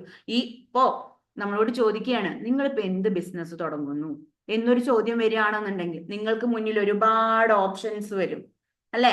ഒരുപാട് ഓപ്ഷൻസ് വരികയാണ്. അതിൽ ഏത് ബെസ്റ്റ് ആയിട്ടുള്ളത് നമുക്ക് സെലക്ട് ചെയ്യുക എന്ന് പറയുന്നത് കുറച്ച് റിസ്കി ആയിട്ടുള്ള ഒരു കാര്യമാണ്, അല്ലെ? അതന്നെയാണ് ഇവിടെയും പറയുന്നത്. എന്ത്? ഒരു ഡിസിഷൻ മേക്കിംഗ് എന്ന് പറയുന്നത് എന്താണ്? ഒരു അപ്രോപ്രിയേറ്റ് ആയിട്ടുള്ള ഒരു ഒരു നല്ല തീരുമാനം എടുക്കുക എന്ന് പറയുന്നത്. ആ തീരുമാനം എടുത്തു കഴിഞ്ഞാൽ അത് എന്ത് ചെയ്യണം? നമ്മളുടെ ആഗ്രഹങ്ങൾ, നമ്മുടെ ആഗ്രഹങ്ങൾ പൂർത്തിയാകുന്നവരെയും അത് എന്ത് ചെയ്യണം? ആ നമ്മൾ സെലക്ട് ചെയ്തിട്ടുള്ള ആ ഒരു ഇതുണ്ടായിരിക്കണം. ഓക്കെ, അപ്പൊ ഒരുപാട് ആൾട്ടർനേറ്റീവ് ഉണ്ടായിരിക്കും നമ്മളുടെ മുന്നിൽ, ഒരുപാട് ഓപ്ഷൻസ് ഉണ്ടായിരിക്കും. ഓക്കെ, ഈ ഒരുപാട് ആൾട്ടർനേറ്റീവ്സിൽ നിന്നും നമ്മൾ ഒരു ബെസ്റ്റ് ആയിട്ടുള്ള അല്ലെങ്കിൽ എഫിഷ്യന്റ് ആയിട്ടുള്ള, മോസ്റ്റ് എഫിഷ്യന്റ് ആയിട്ടുള്ള അല്ലെങ്കിൽ ഒരു ബെസ്റ്റ് ആയിട്ടുള്ള നമുക്കൊരു ഡിസിഷൻ മേക്കിംഗ് ചെയ്യുക എന്നുള്ളത് ബിസിനസ് എക്കണോമിക്സിന്റെ ഒരു ഭാഗമാണ്. മനസ്സിലായോ എല്ലാവർക്കും? ക്ലിയർ ആണോ? ഓക്കെ, ഇനി അടുത്ത ഒരു മീനിങ് പറയുന്നത് it means evaluation of feasible alternatives, rational judgement on the basis of information. ഇവിടെ നമ്മൾ എന്ത് ചെയ്യാണ്? ഈ ആൾട്ടർനേറ്റീവ്സിന്റെ, അതായത് ഈ ഓപ്ഷൻസിന്റെ ഒക്കെ എന്താണ്? കറക്റ്റ് ആയിട്ടുള്ള ഇവാലുവേഷൻ നമ്മൾ ചെയ്യണം, വിലയിരുത്തണം എല്ലാതും. അതായത് ഇപ്പൊ നമ്മളുടെ മുന്നിലേക്ക് ഒരു ചോദ്യം വരികയാണ്, നിങ്ങൾ ഏത് ബിസിനസ് സെലക്ട് ചെയ്യും? അപ്പൊ നമ്മളുടെ മുന്നിലേക്ക് കുറെ ആൾട്ടർനേറ്റീവ്സ് അല്ലെങ്കിൽ കുറെ ഓപ്ഷൻസ് ഇങ്ങനെ വരികയാണ്. ഓക്കെ, ആ ഓപ്ഷൻസ് നമുക്ക് അല്ലെങ്കിൽ ആ ആൾട്ടർനേറ്റീവ്സ് നമുക്ക് കിട്ടിക്കഴിഞ്ഞാലോ അതിന് നമ്മൾ ഇവാലുവേറ്റ് ചെയ്യണം. ഏതെടുത്ത് അങ്ങനെയാവും? ഇതെടുക്കുന്നതാണോ നല്ലത് അതോ മറ്റേതെടുക്കുന്നതാണോ നല്ലത്, അല്ലെ? അങ്ങനെ നമ്മൾ ഓരോ കാര്യങ്ങളെയും നമ്മൾ എന്ത് ചെയ്യണം? ഇവാലുവേറ്റ് ചെയ്യണം, അല്ലെ? പെട്ടെന്നാണ് പോയിട്ട് നമ്മൾ പറയണേ, ഞാൻ ഇന്ന ബിസിനസ്സാ തുടങ്ങണം, ഒന്നും നോക്കിയില്ല, ഞാൻ വേഗം പോയിട്ട് പൈസ ഇറക്കി, പക്ഷെ നമ്മുടെ ബിസിനസ് നഷ്ടം വന്നു, അല്ലെ? അപ്പോ അങ്ങനെയുള്ള ഗതി വരാതിരിക്കണം എന്നുണ്ടെങ്കിൽ നമ്മൾ എന്ത് ചെയ്യണം? ഏത് ആൾട്ടർനേറ്റീവ് ആണോ അല്ലെങ്കിൽ ഏത് ഓപ്ഷൻ ആണോ ഏത് ഡിസിഷൻ ആണോ നമ്മൾ ഇവിടെ എടുക്കുന്നത്, ആ ഡിസിഷൻ നമ്മൾ എന്ത് ചെയ്യണം?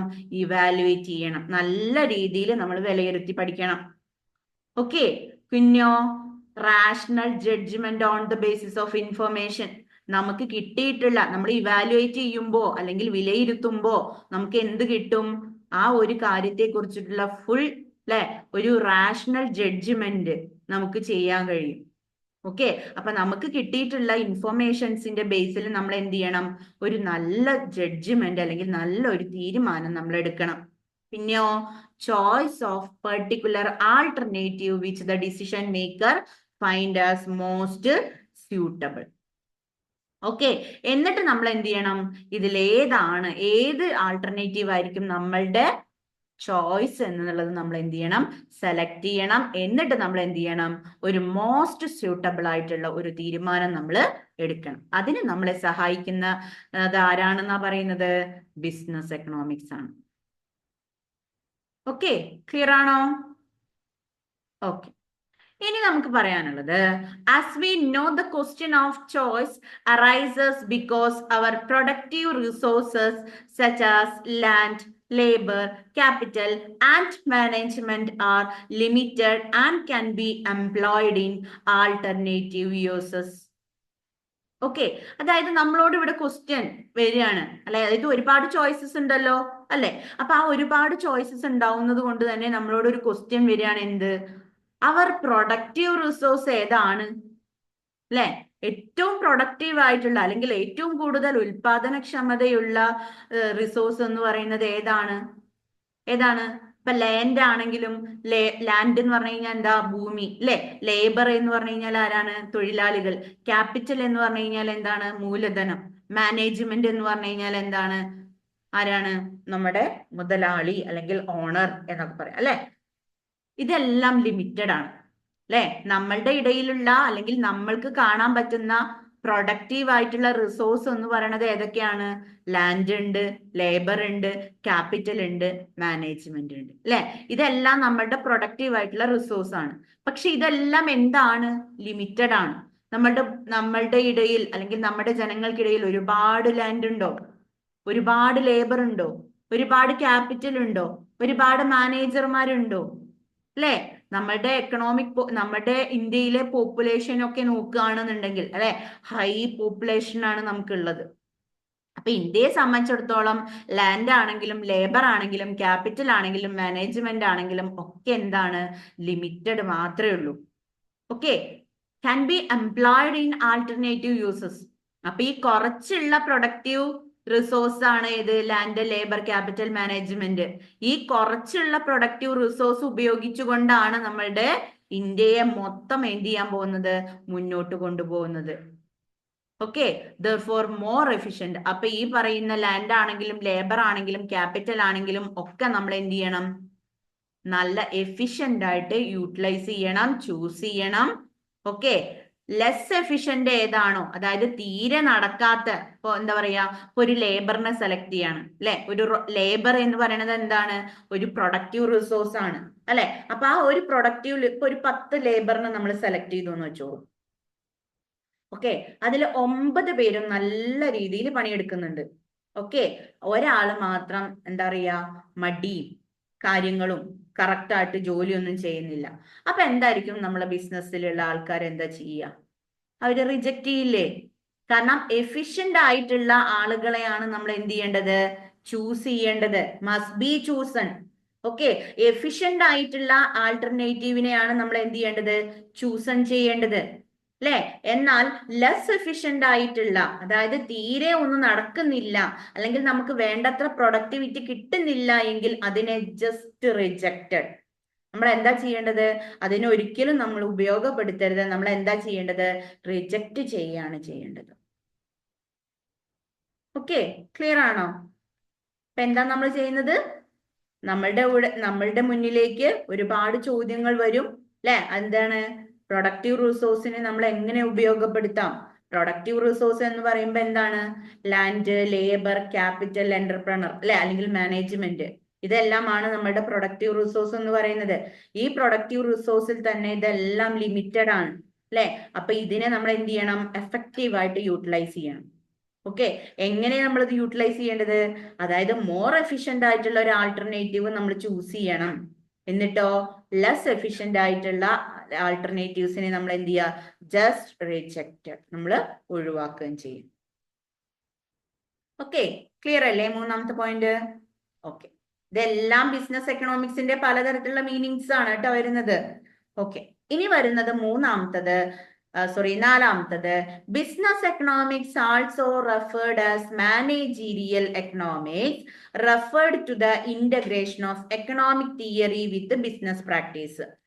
അതായത് ബിസിനസ് എക്കണോമിക്സ് എന്ന് പറയുമ്പോൾ ആക്ച്വലി ഇവിടെ എന്താ സംഭവിക്കുന്നത്, നമ്മുടെ എന്താ പറയാ എക്കണോമിക് ആയിട്ടുള്ള, അതായത് സാമ്പത്തികപരമായിട്ടുള്ള തിയറികളും ബിസിനസ് പ്രവർത്തനങ്ങളും കൂടി ഇന്റഗ്രേറ്റ് ചെയ്തു വരുന്നതാണ് മാനേജീരിയൽ എക്കണോമിക്സ് അല്ലെങ്കിൽ ബിസിനസ് എക്കണോമിക്സ് എന്ന പേരിൽ അറിയപ്പെടുന്നത്.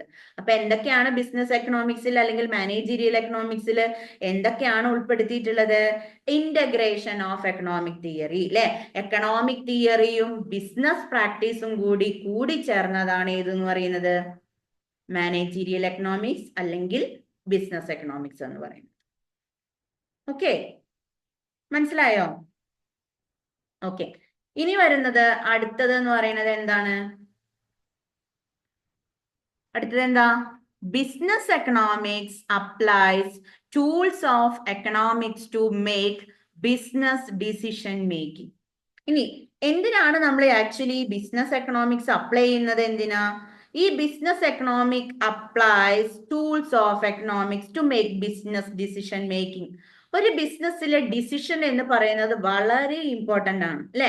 ബിസിനസ്സിൽ ഒരു തീരുമാനം എടുക്കുമ്പോൾ അത് വളരെ ഇമ്പോർട്ടന്റ് ആണ്. കാരണം ആ ബിസിനസ്സിനെ ഉയരത്തിലേക്ക് കൊണ്ടുവരാനും, അല്ലെ, അതിനെ മുന്നോട്ട് നയിക്കുന്നതും ബിസിനസ്സിൽ എടുക്കുന്ന ഓരോ തീരുമാനങ്ങളാണ്. അപ്പൊ ബിസിനസ്സിലെ ഓരോ ഡിസിഷൻ മേക്കിങ്ങിനും വളരെയധികം പ്രിയോറിറ്റി ഉണ്ട്. അപ്പൊ ബിസിനസ്സിലെ ഡിസിഷൻ മേക്കിംഗ് പ്രോസസ്സിന് സഹായിക്കുന്നത് എക്കണോമിക് ടൂൾസുകളാണ് എന്നുള്ളതാണ്. ഓക്കെ, അപ്പൊ ബിസിനസ് എക്കണോമിക്സിൽ എന്തിനാ നമ്മൾ എക്കണോമിക്സ് പഠിക്കുന്നതെന്ന് വെച്ച് കഴിഞ്ഞാൽ നമ്മൾ എന്തിനാ പറയാ? ബിസിനസ്സിലെ ഡിസിഷൻ മേക്കിംഗ് പ്രോസസ്സിന് എക്കണോമിക് ടൂൾസുകൾ നമ്മൾ എന്ത് ചെയ്യുന്നു? ഉപയോഗിക്കുന്നു. ഓക്കെ, ക്ലിയർ ആണോ? ഓക്കെ, അപ്പൊ ഇത്രയാണ് ബിസിനസ് ഓഫ് എക്കണോമിക്സിന്റെ മീനിങ്സിൽ വരുന്നത്. ഓക്കെ, ഇനി അതിന്റെ ബാക്കി എന്തൊക്കെയാണ്? It is applied economics. നമുക്ക് എന്ത് ചെയ്യാം? അപ്ലൈഡ് എക്കണോമിക്സ് ആണ്. ബിസിനസ് എക്കണോമിക്സ് എന്ന് പറഞ്ഞു കഴിഞ്ഞാൽ എന്താണ്? അപ്ലൈഡ് എക്കണോമിക്സ് ആണ്. കാരണം എന്താ? That fils the gap between economic, അല്ലെ, തിയറി ആൻഡ് ബിസിനസ് പ്രാക്ടീസ്, അല്ലെ? ഒരു ബിസിനസ് പ്രാക്ടീസും എക്കണോമിക് തിയറിയും തമ്മിലുള്ള ഗ്യാപ്പ് ഫില്ല് ചെയ്യാൻ വേണ്ടിയിട്ട് നമ്മൾ എക്കണോമിക്സ് അപ്ലൈ ചെയ്യുന്നു. ഓക്കെ, അതായത് എന്താണ്? ബിസിനസ് പ്രാക്ടീസ്, അതായത് ബിസിനസ് പ്രവർത്തനങ്ങളും, നമ്മൾ നേരത്തെ പറഞ്ഞു എന്താണ് മാനേജീരിയൽ എക്കണോമിക്സ് അല്ലെങ്കിൽ ബിസിനസ് എക്കണോമിക്സ് എന്ന് പറഞ്ഞു കഴിഞ്ഞാൽ എന്താണ്? ബിസിനസ് പ്രവർത്തനങ്ങളും ബിസിനസ് പ്രവർത്തനങ്ങളുടെ ഡിസിഷൻ മേക്കിങ്ങിൽ വളരെയധികം ഹെൽപ്ഫുൾ ആണ് എക്കണോമിക് തിയറികൾ, അല്ലെ? ആ എക്കണോമിക് തിയറി എന്ന് പറയുന്നത് ഒരു ബിസിനസ് ഡിസിഷൻ എടുക്കുന്നതിൽ വളരെയധികം ഹെൽപ്ഫുൾ ആണ് എന്ന് പറഞ്ഞു, അല്ലെ? അതുകൊണ്ട് തന്നെ ഇവിടെ പറയാം എന്ത്? Business economics is applied economics. Business economics എന്ന് പറഞ്ഞു കഴിഞ്ഞാൽ എന്താണ് ആക്ച്വലി? അതൊരു അപ്ലൈഡ് എക്കണോമിക്സ് ആണ്, അല്ലെ? എന്താണ് അപ്ലൈഡ് എക്കണോമിക്സ് ആണെന്ന് പറയാൻ എന്താ കാരണം? എക്കണോമിക്സ് തിയറിയും ബിസിനസ് പ്രാക്ടീസും തമ്മിലുള്ള ഗ്യാപ്പ് ഫില്ല് ചെയ്യുന്നതും എന്താണ്? ബിസിനസ് എക്കണോമിക്സ് ആണ്. ഓക്കെ, ക്ലിയർ അല്ലേ? ഓക്കെ, ഇനി നമ്മൾ എക്കണോമിക് തിയറിയിലേക്ക് നമ്മൾ എന്താ പറയാ ആഴ്ന്നിറങ്ങുകയാണെന്നുണ്ടെങ്കിൽ, വളരെ ക്ലോസ് ആയിട്ട് നോക്കുകയാണെന്നുണ്ടെങ്കിൽ, എക്കണോമിക് തിയറിയുടെ ക്ലോസ് കണക്ഷൻ നമ്മൾ നോക്കുകയാണെന്നുണ്ടെങ്കിൽ, എക്കണോമിക്സിൽ 2 തരത്തിലുള്ള എക്കണോമിക്സ് ആണ് ഉണ്ടാവുന്നത്. അതായത് എക്കണോമിക്സ് എന്ന് പറയുന്ന സബ്ജക്ട് മെയിൻലി 2 ബ്രാഞ്ചുകളാണ് ഉള്ളത്. ഓക്കെ, 2 ബ്രാഞ്ച് ഓഫ് എക്കണോമിക്സ് ഉണ്ട്. ഒന്ന് മൈക്രോ എക്കണോമിക്സ് എന്ന പേരിലും ഒന്ന് മാക്രോ എക്കണോമിക്സ് എന്ന പേരിലുമാണ് എന്ത് ചെയ്യുന്നത്? അറിയപ്പെടുന്നത്. ഓക്കെ, ഒന്ന് മൈക്രോ എക്കണോമിക്സ് എന്ന പേരിലും ഒന്ന് മാക്രോ എക്കണോമിക്സ് എന്ന പേരിലും എന്ത് ചെയ്യുന്നു? എക്കണോമിക് തിയറികൾ 2 തരത്തിൽ കാണപ്പെടുന്നുണ്ട്. ഓക്കെ, ഇതിൽ തന്നെ വേറെയും ബ്രാഞ്ചുകൾ വരുന്നുണ്ട്. അതായത് ഈ 2 മൈക്രോയിലും മാക്രോയിലും നമ്മൾ പറയുന്ന ഓപ്പറേഷൻ റിസർച്ചുകൾ, സ്റ്റാറ്റിസ്റ്റിക്സ്, മാത്തമാറ്റിക്സ്, ഇതെല്ലാം നമ്മളെ തിയറി ഓഫ് ഡിസിഷൻ മേക്കിങ്ങിന് വളരെയധികം സഹായിക്കും. അതായത് ഒരു തീരുമാനം എടുക്കുന്നതിന് ഈ പറയുന്ന മാത്തമാറ്റിക്സും സ്റ്റാറ്റിസ്റ്റിക്സും ഓപ്പറേഷൻ റിസർച്ചും എക്കണോമിക് തിയറികളായിട്ടുള്ള മൈക്രോ എക്കണോമിക്സ്, മാക്രോ എക്കണോമിക്സ്, ഇതെല്ലാം വളരെയധികം ഹെൽപ്പ് ചെയ്യുന്നുണ്ട് എന്നുള്ളതാണ് മനസ്സിലാക്കുന്നത്. ഓക്കെ, അപ്പൊ ഒരു ഡിസിഷൻ മേക്കിങ്ങിന് എന്തൊക്കെ വേണം? മാത്തമാറ്റിക്സ് അറിഞ്ഞിരിക്കണം, സ്റ്റാറ്റിസ്റ്റിക്സ് അറിഞ്ഞിരിക്കണം, ഓപ്പറേഷൻ റിസർച്ച് അറിഞ്ഞിരിക്കണം, എക്കണോമിക് തിയറികളായിട്ടുള്ള മൈക്രോ എക്കണോമിക് തിയറിയും മാക്രോ എക്കണോമിക്സും ഒക്കെ നമ്മൾ എന്ത് ചെയ്യണം? അറിഞ്ഞിരിക്കണം. ഇതൊക്കെ ഈ മെത്തേഡുകളെല്ലാം ഉപയോഗിച്ചുകൊണ്ട് തന്നെയാണ് ഇവിടെ എന്ത് ചെയ്യുന്നത്? നമ്മൾ തീരുമാനങ്ങൾ എടുക്കുന്നത്.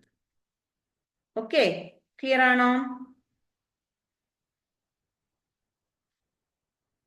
ഇനി ലാസ്റ്റത്തെ വരുന്നത് business economics is also useful for managers of not for profit organisations such as NGO and voluntary organisation.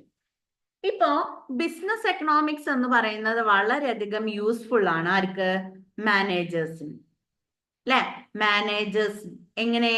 Not for profit organisation such as NGO and voluntary organisation. അതായത് എന്താണ്? പ്രോഫിറ്റിന് മാത്രമല്ല, പ്രോഫിറ്റിന് വേണ്ടിയിട്ട് മാത്രമല്ല മാനേജേഴ്സ് ബിസിനസ് എക്കണോമിക്സ് യൂസ് ചെയ്യുന്നത്. എന്തിനു വേണ്ടിയിട്ടാണ്? ഓർഗനൈസേഷൻസിന് വേണ്ടിയിട്ട്, അല്ലെ? അതായത് NGO, അല്ലെ? എന്താ, അതേപോലെ തന്നെ വളണ്ടറി ഓർഗനൈസേഷൻ. വളണ്ടറി ഓർഗനൈസേഷൻ എന്നൊക്കെ പറഞ്ഞു കഴിഞ്ഞാൽ എന്താണ്? അതായത് ഓർഗനൈസേഷൻസ്, അല്ലെ? അതായത് ഇപ്പൊ നമ്മൾ നേരത്തെ പറയണ്ടായിരുന്നു എന്ത്? ഓർഗനൈസേഷനും നോൺ ഓർഗനൈസേഷനും, അല്ലെ? ഓർഗനൈസേഷനും business economics is also useful for managers of not for profit. അതായത് ബിസിനസ് എക്കണോമിക്സ് എന്ന് പറയുമ്പോൾ ഇവിടെ മാനേജേഴ്സ് യൂസ് ചെയ്യുന്നത് വെറും എന്താ പറയുക, പ്രോഫിറ്റ് എന്ന് പറയുന്ന ഒരു മോട്ടീവിന് വേണ്ടിയിട്ട് മാത്രമല്ല. കാരണം പലതരത്തിലുള്ള ഓർഗനൈസേഷൻസ്, ഇപ്പൊ NGO ആണെന്നുണ്ടെങ്കിലും വളണ്ടറി ഓർഗനൈസേഷൻ. അപ്പൊ എന്താണ് ഈ NGO എന്ന് പറഞ്ഞു കഴിഞ്ഞാല്? NGO എന്ന് പറഞ്ഞു കഴിഞ്ഞാല് എന്താണ്? Non governmental organisations. Okay, non governmental organisations. അതേപോലെ തന്നെ വളണ്ടറി ഓർഗനൈസേഷൻ എന്ന് പറയുമ്പോഴും എന്താണ്? ഇപ്പൊ നമ്മൾ ട്രസ്റ്റുകള്, അതേപോലെ തന്നെ എന്താ പറയാ, ചാരിറ്റികൾ, അതൊക്കെയാണ് വളണ്ടറി ഓർഗനൈസേഷൻസിൽ വരുന്നത്. ഓക്കെ, വളണ്ടറി ഓർഗനൈസേഷൻ എന്ന് പറയുമ്പോൾ ഇവിടെ എന്തൊക്കെയാ വരുന്നത്? ഒന്ന് നമ്മുടെ ചാരിറ്റി, അതേപോലെ തന്നെ ട്രസ്റ്റുകള്. ഓക്കെ, അതായത് പ്രോഫിറ്റ് എന്ന് പറയുന്നത് ലക്ഷ്യമല്ലാതെ നമ്മൾ സേവനം, ഓക്കെ, എക്കണോമിക് വെൽഫെയറിന് വേണ്ടിയിട്ടുള്ള ഓർഗനൈസേഷൻസ് ആണ് വളണ്ടറി ഓർഗനൈസേഷൻസ് എന്ന് പറയുന്നത്. അതേപോലെ തന്നെ NGO എന്ന് പറഞ്ഞു കഴിഞ്ഞാൽ എന്താണ്? Non governmental organisation. ഈ നോൺ ഗവൺമെന്റൽ ഓർഗനൈസേഷൻ എന്ന് പറയുമ്പോൾ ഇപ്പോൾ ഇന്ത്യയിലെ പ്രധാനമായിട്ടുള്ള നോൺ ഓർഗനൈസേഷൻ എന്ന് പറയുമ്പോൾ ഏതൊക്കെയാ വരുന്നത്? ഒന്ന് എന്താ പറയാ, ഇപ്പോ CRY എന്ന് പറയും. CRY എന്ന് പറഞ്ഞു കഴിഞ്ഞാൽ എന്താണ്? Child rights. ഓക്കെ, അതായത് കുട്ടികളുടെ അവകാശങ്ങളുമായി ബന്ധപ്പെട്ടിട്ടുള്ളത്, അങ്ങനെയുള്ള ഓർഗനൈസേഷൻസ്. അതേപോലെ തന്നെ എന്താണ്? ഹെൽപ്പേജ് ഇന്ത്യ, അതായത് എന്താണ്? വയസ്സായിട്ടുള്ള ആളുകളൊക്കെ ഹെൽപ്പ് ചെയ്യുന്നതിന് വേണ്ടിയിട്ടുള്ള ഓർഗനൈസേഷൻസ്. അതേപോലെ തന്നെ അക്ഷയ പാത്ര ഫൗണ്ടേഷൻ. ഓക്കെ, ഇങ്ങനെയുള്ളതെല്ലാം നോൺ ഗവൺമെന്റൽ ഓർഗനൈസേഷൻസ് ആണ്, NGOയിൽ പെടുന്നതാണ്. അതേപോലെ തന്നെ അങ്ങനെയുള്ള ഒരുപാട് ഓർഗനൈസേഷൻസ് ഉണ്ട് നമുക്കിടയിൽ. അക്ഷന്ത ഫൗണ്ടേഷൻ, റാ ഫൗണ്ടേഷൻ, അല്ലെ? അങ്ങനെയുള്ള ഒരുപാട് ഫൗണ്ടേഷൻസ് ഉണ്ട്. നമുക്ക് അതൊന്നും ആക്ച്വലി ആവശ്യമില്ല. എന്താണ് നോൺ ഗവൺമെന്റൽ ഓർഗനൈസേഷൻ എന്നും എന്താണ് വളണ്ടറി ഓർഗനൈസേഷൻ എന്നുള്ളതും ജസ്റ്റ് ഒന്ന് മനസ്സിലാക്കിയാൽ മതി. കാരണം ബിസിനസ് എക്കണോമിക്സ് എന്ന് പറയുന്നത് നമ്മുടെ മാനേജേഴ്സിന് മാത്രമല്ല യൂസ്ഫുൾ, ആർക്കും ഉണ്ട്? നോട്ട് ഫോർ പ്രോഫിറ്റ്, അതായത് പ്രോഫിറ്റ് എന്ന് പറയുന്ന ലക്ഷ്യത്തിന് വേണ്ടിയിട്ട് മാത്രമല്ല, ഒരുപാട് ഓർഗനൈസേഷൻസ് ഉണ്ട്. അതായത് NGO പോലുള്ള വളണ്ടറി ഓർഗനൈസേഷൻസ് പോലെയുള്ള നോൺ പ്രോഫിറ്റ് എയിം ആയിട്ടുള്ള ഓർഗനൈസേഷൻസിനും ബിസിനസ് എക്കണോമിക്സ് എന്ന് പറയുന്നത് എന്താണ്? വളരെയധികം ഹെൽപ്ഫുൾ ആണ് എന്നുള്ളതാണ് പറഞ്ഞു വരുന്നത്. ഓക്കെ, ക്ലിയർ ആണോ? ഓക്കെ. ഇനി വരുന്നത് definition of business economics. Definition of business economics. Business economics may be defined as the use of economic analysis to make business decisions involving the best use of an organization's scarce resource. അതായത് business economics എന്ന് പറഞ്ഞു കഴിഞ്ഞാൽ actually നമ്മൾ എന്ത് ചെയ്യാണ്, business ഡിസിഷൻസിലേക്ക് economic അനാലിസിസുകൾ use ചെയ്യുന്നു എന്നുള്ളതാണ്. Okay, കാരണം നമ്മുടെ ഓർഗനൈസേഷൻസിൽ എപ്പോഴും എന്താണ്, അതായത് നമ്മുടെ ബിസിനസ് സ്ഥാപനത്തിലെല്ലാം എന്താണ്, കുറഞ്ഞ വിഭവങ്ങൾ മാത്രമേ ഉണ്ടാവുള്ളൂ. ഓക്കെ, അപ്പൊ ആ കുറഞ്ഞ അല്ലെങ്കിൽ സ്കേഴ്സ് റിസോഴ്സേ നമ്മുടെ ഓർഗനൈസേഷൻസ് ഉണ്ടാവുള്ളൂ. അപ്പൊ ഈ ഓർഗനൈസേഷൻസിലുള്ള ഈ കുറഞ്ഞ, അതായത് സ്കേഴ്സ് റിസോഴ്സുകൾ നമ്മൾ ബെസ്റ്റ് ആയിട്ട് യൂട്ടിലൈസ് ചെയ്യണം അല്ലെ. അപ്പൊ അതിന് നമ്മൾ എന്ത് ചെയ്യണം, ബെസ്റ്റ് ആയിട്ടുള്ള ബിസിനസ് ഡിസിഷൻസ് നമ്മൾ എടുക്കേണ്ടി വരും. ഓക്കെ, ആ ബിസിനസ് ഡിസിഷൻസ് ബെസ്റ്റ് ആയിട്ട് എടുക്കണം എന്നുണ്ടെങ്കിൽ നമുക്ക് എന്തറിഞ്ഞിരിക്കണം, എക്കണോമിക് അനാലിസിസ് നടത്തണം, സാമ്പത്തികപരമായിട്ടുള്ള വിശകലനം നമ്മൾ നടത്തണം. ഓക്കെ, അതിന് നമ്മൾ യൂസ് ചെയ്യുന്നതാണ് ബിസിനസ് എക്കണോമിക്സ് എന്ന് പറയുന്നത്. അപ്പൊ എന്താണ്, ഒന്നും കൂടി പറയാം, സ്കേഴ്സ് റിസോഴ്സുകൾ. ഓക്കെ, ഓർഗനൈസേഷൻസിന് എപ്പോഴും സ്കേഴ്സ് റിസോഴ്സ് ആണ്. സ്കേഴ്സ് എന്ന് പറഞ്ഞു കഴിഞ്ഞാൽ കുറഞ്ഞ, ദൗർലഭ്യം. ഓക്കെ, കുറഞ്ഞ വിഭവങ്ങൾ ഉള്ളത് കൊണ്ട് നമ്മൾ എന്ത് ചെയ്യണം, ബെസ്റ്റ് ആയിട്ടുള്ള യൂസ് ചെയ്യണം. ബെസ്റ്റ് ആയിട്ടുള്ള ഇത് യൂസ് ചെയ്യണം എന്നുണ്ടെങ്കിൽ നമ്മൾ എന്ത് ചെയ്യണം, ടു മേക്ക് ഡിസിഷൻസ് അല്ലെ. നമ്മൾ എന്ത് ചെയ്യണം, നല്ല തീരുമാനങ്ങൾ എടുക്കണം. അപ്പൊ നമ്മളെ നല്ല തീരുമാനങ്ങൾ എടുക്കുന്നതിന് വേണ്ടിയിട്ട് നമ്മളെ ഹെൽപ്പ് ചെയ്യുന്നത് എക്കണോമിക് അനാലിസിസുകളാണ്. ഓക്കെ, ആ എക്കണോമിക് അനാലിസിസിനാണ് നമ്മൾ എന്ത് ഉപയോഗിക്കുന്നത്, ബിസിനസ് എക്കണോമിക്സ് എന്ന് പറയുന്നത്. ക്ലിയർ ആണോ? ഓക്കെ, ഇനി നമുക്ക് ജോയൽ ഡീൻ ഡിഫൈൻ ചെയ്തിട്ടുള്ള ബിസിനസ് എക്കണോമിക്സിന്റെ ഡെഫിനിഷൻ എന്താണെന്ന് നോക്കാം. ഓക്കെ, ജോയൽ ഡീൻ എന്താണ് ബിസിനസ് എക്കണോമിക്സിനെ കുറിച്ച് പറഞ്ഞിട്ടുള്ളത്? In terms of the use of economic analysis in the formulation of business policies. അതായത് ബിസിനസ് പോളിസികൾ ഫോർമുലേറ്റ് ചെയ്യുമ്പോൾ അതിൽ എക്കണോമിക് അനാലിസിസും കൂടി ഉൾപ്പെടുത്തുന്നു അല്ലെങ്കിൽ യൂസ് ചെയ്യുന്നു എങ്കിൽ അതിനെ നമുക്ക് എന്ത് പറയാം, ബിസിനസ് എക്കണോമിക്സ് എന്ന് പറയാം. ഓക്കെ, ജോയൽ ഡീൻ എന്താ പറയുന്നത്, business economics in terms of the use of economic analysis in the formation of business policies. Okay, business പോളിസികൾ ഫോർമുലേറ്റ് ചെയ്യുന്നതിൽ എക്കണോമിക് അനാലിസിസ് എന്ന് പറയുന്നത് എന്ത് ചെയ്യുന്നു, നമ്മൾ മാക്സിമം യൂട്ടിലൈസ് ചെയ്യും അല്ലെ. അപ്പൊ അങ്ങനെ മാക്സിമം യൂട്ടിലൈസ് ചെയ്യുന്നത് എന്ന് പറയുന്നത് എന്താണ്, ഇവിടെ ബിസിനസ് എക്കണോമിക്സ് വളരെ സ്യൂട്ടബിൾ ആയിട്ട് നടത്തുന്നതിന് വേണ്ടിയിട്ട് വളരെയധികം ഹെൽപ്പ് ചെയ്യും. ഓക്കെ, അപ്പൊ ജോയൽ ഡീന്റെ ഡെഫിനിഷൻ ബിസിനസ് ഓഫ് എക്കണോമിക്സ് മനസ്സിലായല്ലോ. In terms of the use of economic analysis അല്ലെ. അതായത് ബിസിനസ്സിൽ നമ്മൾ ധാരാളം പോളിസികളും ഡിസിഷൻസും ഒക്കെ ഫോർമുലേറ്റ് ചെയ്യേണ്ടി വരും. ഓക്കെ, ആ ബിസിനസ്സിലെ പോളിസികളെല്ലാം ഫോർമുലേറ്റ് ചെയ്യുമ്പോൾ അവിടെ നമ്മൾ എന്ത് യൂസ് ചെയ്യണം, എക്കണോമിക് അനാലിസിസുകൾ നമ്മൾ യൂസ് ചെയ്യണം. ഓക്കെ, അതിനെയാണ് നമ്മൾ ബിസിനസ് എക്കണോമിക്സ് എന്ന് പറയുന്നത്. ഇനി അടുത്തത് പറയുന്നത് business economics is essentially A component of applied economics as it include application of selecting selected quantitative techniques such as linear programming, regression analysis, capital budgeting, break-even analysis and cost analysis. അതായത് ഇപ്പൊ നമ്മൾ എക്കണോമിക്സിൽ നമ്മൾ നേരത്തെ പറഞ്ഞു അല്ലെ, business economics എന്താണെന്നൊക്കെ പഠിച്ചപ്പോൾ നമ്മൾ പറഞ്ഞിട്ടുണ്ടായിരുന്നു, എന്താണ്, നമ്മൾ ബിസിനസ്സിലേക്ക് തീരുമാനങ്ങൾ എടുക്കുന്നതിന് വേണ്ടിയിട്ട് നമ്മൾ ധാരാളം എക്കണോമിക് തിയറികളൊക്കെ അപ്ലൈ ചെയ്യുന്നുണ്ട് എന്ന് പറഞ്ഞു അല്ലെ. ഇനി നമ്മൾ പ്രധാനമായിട്ടും എക്കണോമിക്സിൽ ബിസിനസ് എക്കണോമിക്സിൽ അപ്ലൈ ചെയ്യുന്ന എക്കണോമിക് തിയറികൾ എന്നൊക്കെ പറയുന്നത് ഏതൊക്കെയാണ്? ഒന്ന് ക്വാണ്ടിറ്റേറ്റീവ് ടെക്നിക്സുകളാണ്. ഓക്കെ, അതായത് എക്കണോമിക്സിന്റെ ഒരു ബ്രാഞ്ചിൽ വരുന്നതാണ് ക്വാണ്ടിറ്റേറ്റീവ് ടെക്നിക്സ് എന്ന് പറയുന്നത്.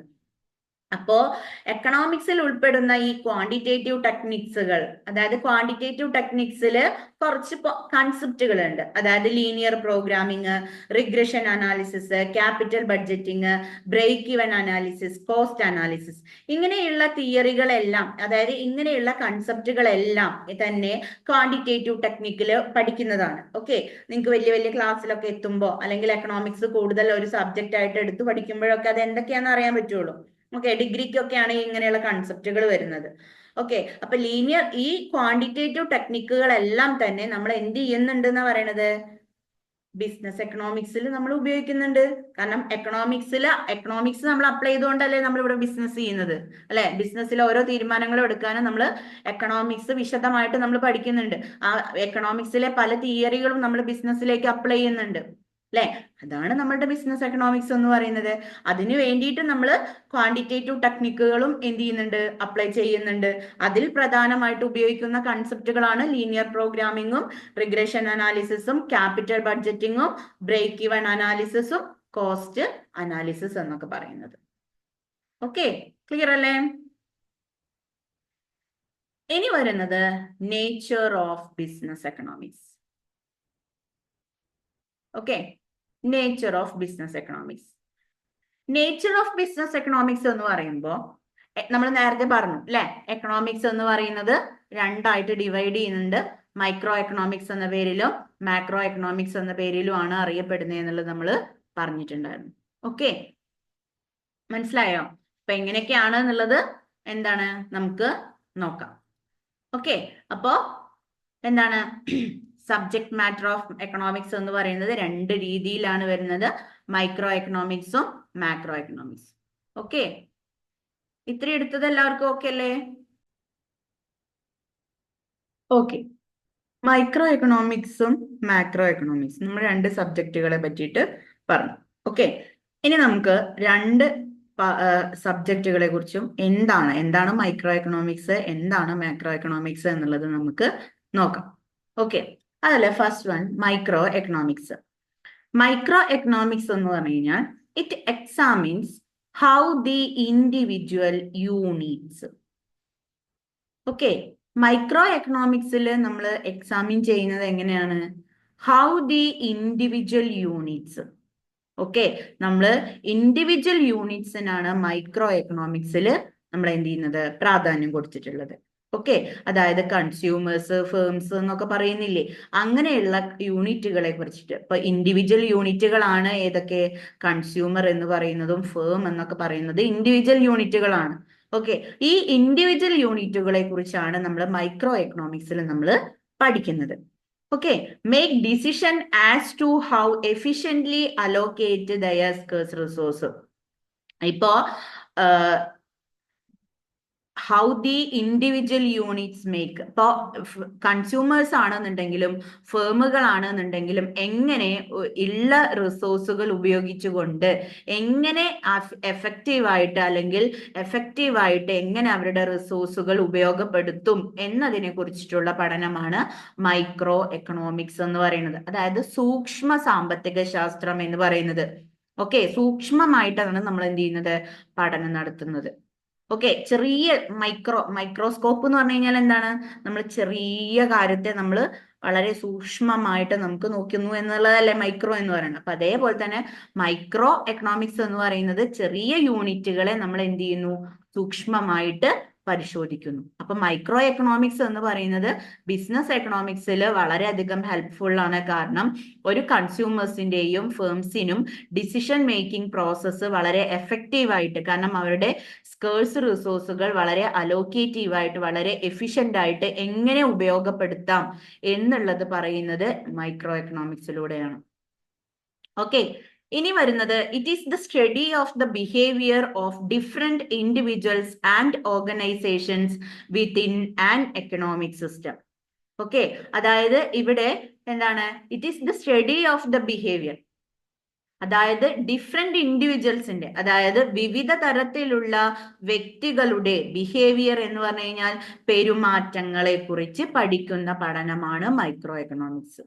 ഓക്കെ, ഡിഫറെന്റ് ഇൻഡിവിജ്വൽസിന്റെ ബിഹേവിയറിനെ കുറിച്ചും അതേപോലെ തന്നെ എക്കണോമിക് സിസ്റ്റത്തിലെ ഓർഗനൈസേഷൻസിനെ ഒക്കെ കുറിച്ച് പഠിക്കുന്നതാണ് മൈക്രോ എക്കണോമിക്സ് എന്ന് പറയുന്നത്. അപ്പൊ എന്താണ് micro economics? It is the study of the behaviour of different individual. Different ആയിട്ടുള്ള വ്യക്തികളുടെ ബിഹേവിയറിനെ കുറിച്ച് പഠിക്കുന്നു. Organisation within an economic system, economic സിസ്റ്റത്തിൽ ഉൾപ്പെടുന്ന ഓർഗനൈസേഷൻസിനെ കുറിച്ചും പഠിക്കുന്നുണ്ട് മൈക്രോ എക്കണോമിക്സിൽ. ഓക്കെ, ക്ലിയർ അല്ലേ? ഇനി വരുന്നത്, in this the focus is on a small number of or group of unit rather than all the unit combined and therefore it does not explain what is happening in the wider economic environment. അതായത് ഇവിടെ നമ്മൾ കൂടുതലായിട്ടും focus ചെയ്യുന്നത് എന്താണ്? Small number of groups, അതായത് ചെറിയ എന്താ പറയാ ഗ്രൂപ്പുകൾക്ക് അല്ലെങ്കിൽ ചെറിയ യൂണിറ്റുകൾക്കാണ് നമ്മൾ ഇവിടെ എന്ത് ചെയ്യുന്നത്? ഫോക്കസ് ചെയ്യുന്നത്. ഓക്കെ, അതേപോലെ തന്നെ എന്താണ് കമ്പൈൻഡ് ആയിട്ടുള്ളതും, അതേപോലെ തന്നെ it does not explain what happening in the wider economic environment. നമ്മുടെ എക്കണോമിക് വൈഡ് ആയിട്ടുള്ള നമ്മുടെ എക്കണോമിക് എൻവയോൺമെന്റിന് എന്താണ് പറ്റിയത് എന്നുള്ളതിനെ കുറിച്ചൊന്നും നമ്മൾ ഇതിവിടെ പറയുന്നില്ല. നമ്മൾ എന്തേ പറയുന്നുള്ളൂ? ഒരു സൊസൈറ്റിയിലെ ഒരു ചെറിയ ഗ്രൂപ്പ്, ഓക്കെ, അല്ലെങ്കിൽ ഒരു ചെറിയ യൂണിറ്റിനെ കുറിച്ചാണ് നമ്മൾ ഇവിടെ എന്ത് ചെയ്യുന്നത്? കൂടുതലായിട്ടും ഫോക്കസ് ചെയ്യുന്നത്. ഓക്കെ, അപ്പൊ മൈക്രോ എക്കണോമിക്സ് എന്ന് പറഞ്ഞു കഴിഞ്ഞാൽ എന്താണെന്ന് മനസ്സിലായോ? ഇറ്റ് സിംപ്ലി എന്താണ്? ഒരു ചെറിയ അല്ലെങ്കിൽ ഒരു ചെറിയ യൂണിറ്റ് അല്ലെങ്കിൽ ഒരു ഇൻഡിവിജ്വൽ യൂണിറ്റിനെ കുറിച്ച് നമ്മൾ പഠനം നടത്തുന്നു. ഓക്കെ, എന്നിട്ട് പഠനം നടത്തിയിട്ട് എന്തിനാണ്? Make decision as to how efficiently allocate their scarce resource. Okay, കുറഞ്ഞ വിഭവങ്ങള് മാക്സിമം എങ്ങനെ വിനിയോഗിക്കാം, എഫിഷ്യന്റ് ആയിട്ട് എങ്ങനെ നമ്മൾ വിനിയോഗിക്കുന്നു, വിനിയോഗിക്കുകയും മാത്രമല്ല എങ്ങനെ വിനിയോഗിച്ച് നമുക്ക് നല്ലൊരു തീരുമാനമെടുക്കാൻ പറ്റുന്നു എന്നതിനെ കുറിച്ചൊക്കെയാണ് മൈക്രോ എക്കണോമിക്സിൽ പറയുന്നത്. ഓക്കെ, ക്ലിയർ ആണോ?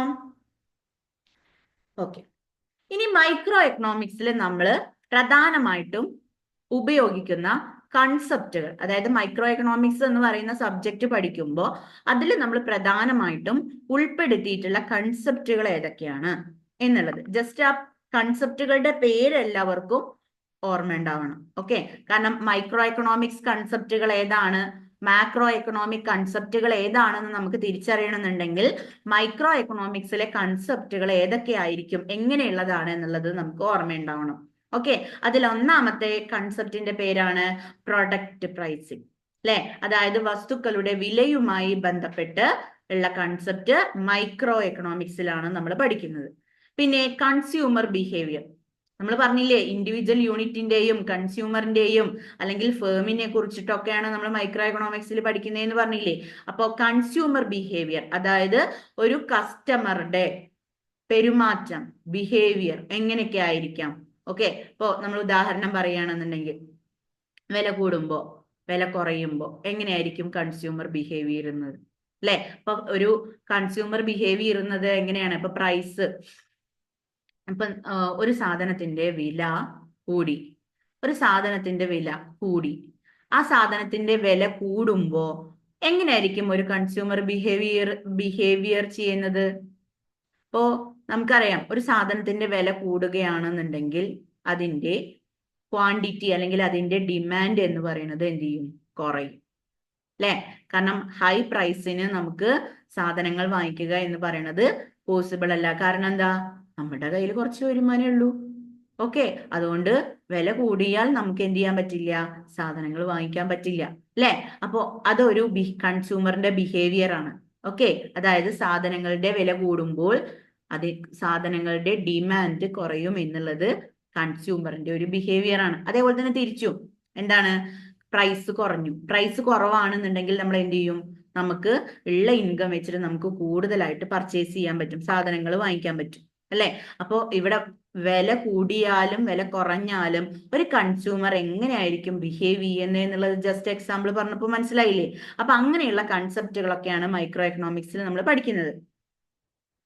പിന്നെ വരുന്നത് ഫാക്ടർ പ്രൈസിങ്. ഓക്കെ, പ്രൈസിങ്ങുമായിട്ട് ഒരു പ്രൈസിങ്ങുമായി ബന്ധപ്പെട്ടിട്ടുള്ള കാര്യങ്ങളൊക്കെ കൺസെപ്റ്റുകളെല്ലാം മൈക്രോ എക്കണോമിക്സിൽ പഠിക്കുന്നുണ്ട്. പിന്നെ the economic condition of A section of people. അതായത് ഒരു സെക്ഷൻ ഓഫ് പീപ്പിൾ, അതായത് നമ്മളുടെ സൊസൈറ്റിയിലുള്ള ഒരു സെക്ഷനിലുള്ള ആളുകളുടെ എക്കണോമിക് കണ്ടീഷൻ. ഇപ്പൊ നമുക്കറിയാം നമ്മുടെ എക്കണോമിയിൽ പല എക്കണോമിക് കണ്ടീഷനിലുള്ള ആളുകളുണ്ട് അല്ലെ. റിച്ച് ആയിട്ടുള്ള പീപ്പിൾസ് ഉണ്ട്, ഒരു മീഡിയം ലെവൽ ഓഫ് എക്കണോമിക് കണ്ടീഷനിലുള്ള ആളുകളുണ്ട്, ലോ ലെവൽ ഓഫ് എക്കണോമിക് കണ്ടീഷനിലുള്ള ആളുകളുണ്ട് അല്ലെ. നമ്മുടെ എക്കണോമി എന്ന് പറയുന്നത് മെയിൻലി 3 എന്താ പറയാ എക്കണോമിക് കണ്ടീഷനിൽ ജീവിക്കുന്ന ആളുകളാണ് അല്ലെ. ഒന്നില്ലെങ്കിൽ ഒരുപാട് ആളുകൾ വളരെയധികം റിച്ച്ഡ് ആയിട്ടുള്ള ആളുകൾ ഉണ്ടായിരിക്കും അല്ലെ. പിന്നെയോ ഒരു മീഡിയം ലെവലിൽ പോകുന്ന ആളുകൾ ഉണ്ടായിരിക്കും, വലിയ കുഴപ്പമൊന്നുമില്ലാതെ അല്ലെ ജോലിയൊക്കെ കിട്ടി അത്യാവശ്യം കുടുംബമൊക്കെ നോക്കിയിട്ട് പോകുന്ന ആളുകൾ ഉണ്ടായിരിക്കും. എന്നാലോ ലോ ലെവലിൽ, അതായത് പട്ടിണി, ദാരിദ്ര്യം, ജോലിയില്ല അല്ലെ, അങ്ങനെയുള്ള ഒരുപാട് പ്രശ്നങ്ങൾ അനുഭവിക്കുന്ന ലോ എക്കണോമിക് കണ്ടീഷനിൽ ജീവിക്കുന്ന ആളുകൾ ഉണ്ടായിരിക്കും. അപ്പൊ അങ്ങനെയുള്ള കൺസെപ്റ്റുകളൊക്കെ ഈ ഒരു മൈക്രോ എക്കണോമിക്സിലാണ് നമ്മൾ പഠിക്കുന്നത്. പിന്നെ വരുന്നത് ബിഹേവിയർ ഓഫ് ഫേംസ് അല്ലെ. കൺസ്യൂമറിന്റെ ബിഹേവിയർ പഠിക്കുന്നത് പോലെ തന്നെ നമ്മൾ ഫേമുകളുടെ ബിഹേവിയറും പഠിക്കണം. കാരണം ഒരു ഫേം എങ്ങനെയാണ് റിയാക്ട് ചെയ്യുന്നത്, എങ്ങനെയാണ് അവരുടെ പ്രൊഡക്റ്റുകൾ ഉൽപ്പാദിപ്പിക്കുന്നത്, എങ്ങനെയാണ് അവരുടെ പ്രൊഡക്റ്റ് ഉൽപ്പാദിപ്പിക്കുമ്പോൾ അവരെങ്ങനെയാണ് പ്രൈസ് ഫിക്സ് ചെയ്യുന്നത്, അതെങ്ങനെയാണ് കൺസ്യൂമേഴ്സിനെ ബാധിക്കുന്നത് അല്ലെ. അങ്ങനെയുള്ള ഒരുപാട് കാര്യങ്ങൾ എന്തുണ്ട് ബിഹേവിയർ ഓഫ് ഫേംസിലും നമുക്ക് പറയാനുണ്ട്. ഈ കൺസെപ്റ്റുകളെല്ലാം തന്നെ നമ്മൾ പഠിക്കുന്നത് ഏതിലാണ്? മൈക്രോ എക്കണോമിക്സിലാണ് പഠിക്കുന്നത്. ഓക്കെ, ഇനി അടുത്തതോ ലൊക്കേഷൻ ഓഫ് ഇൻഡസ്ട്രി അല്ലെ. ലൊക്കേഷൻ ഓഫ് ഇൻഡസ്ട്രി എന്ന് പറയുമ്പോൾ എന്താണ്? നമ്മുടെ ഇൻഡസ്ട്രിയുടെ എന്താ പറയാ സ്ഥാനം അല്ലെങ്കിൽ ലൊക്കേഷൻ എന്നൊക്കെ പറയുന്നതിനെ ഡിപ്പെൻഡ് ചെയ്തിട്ടാണ് എന്തുള്ളത്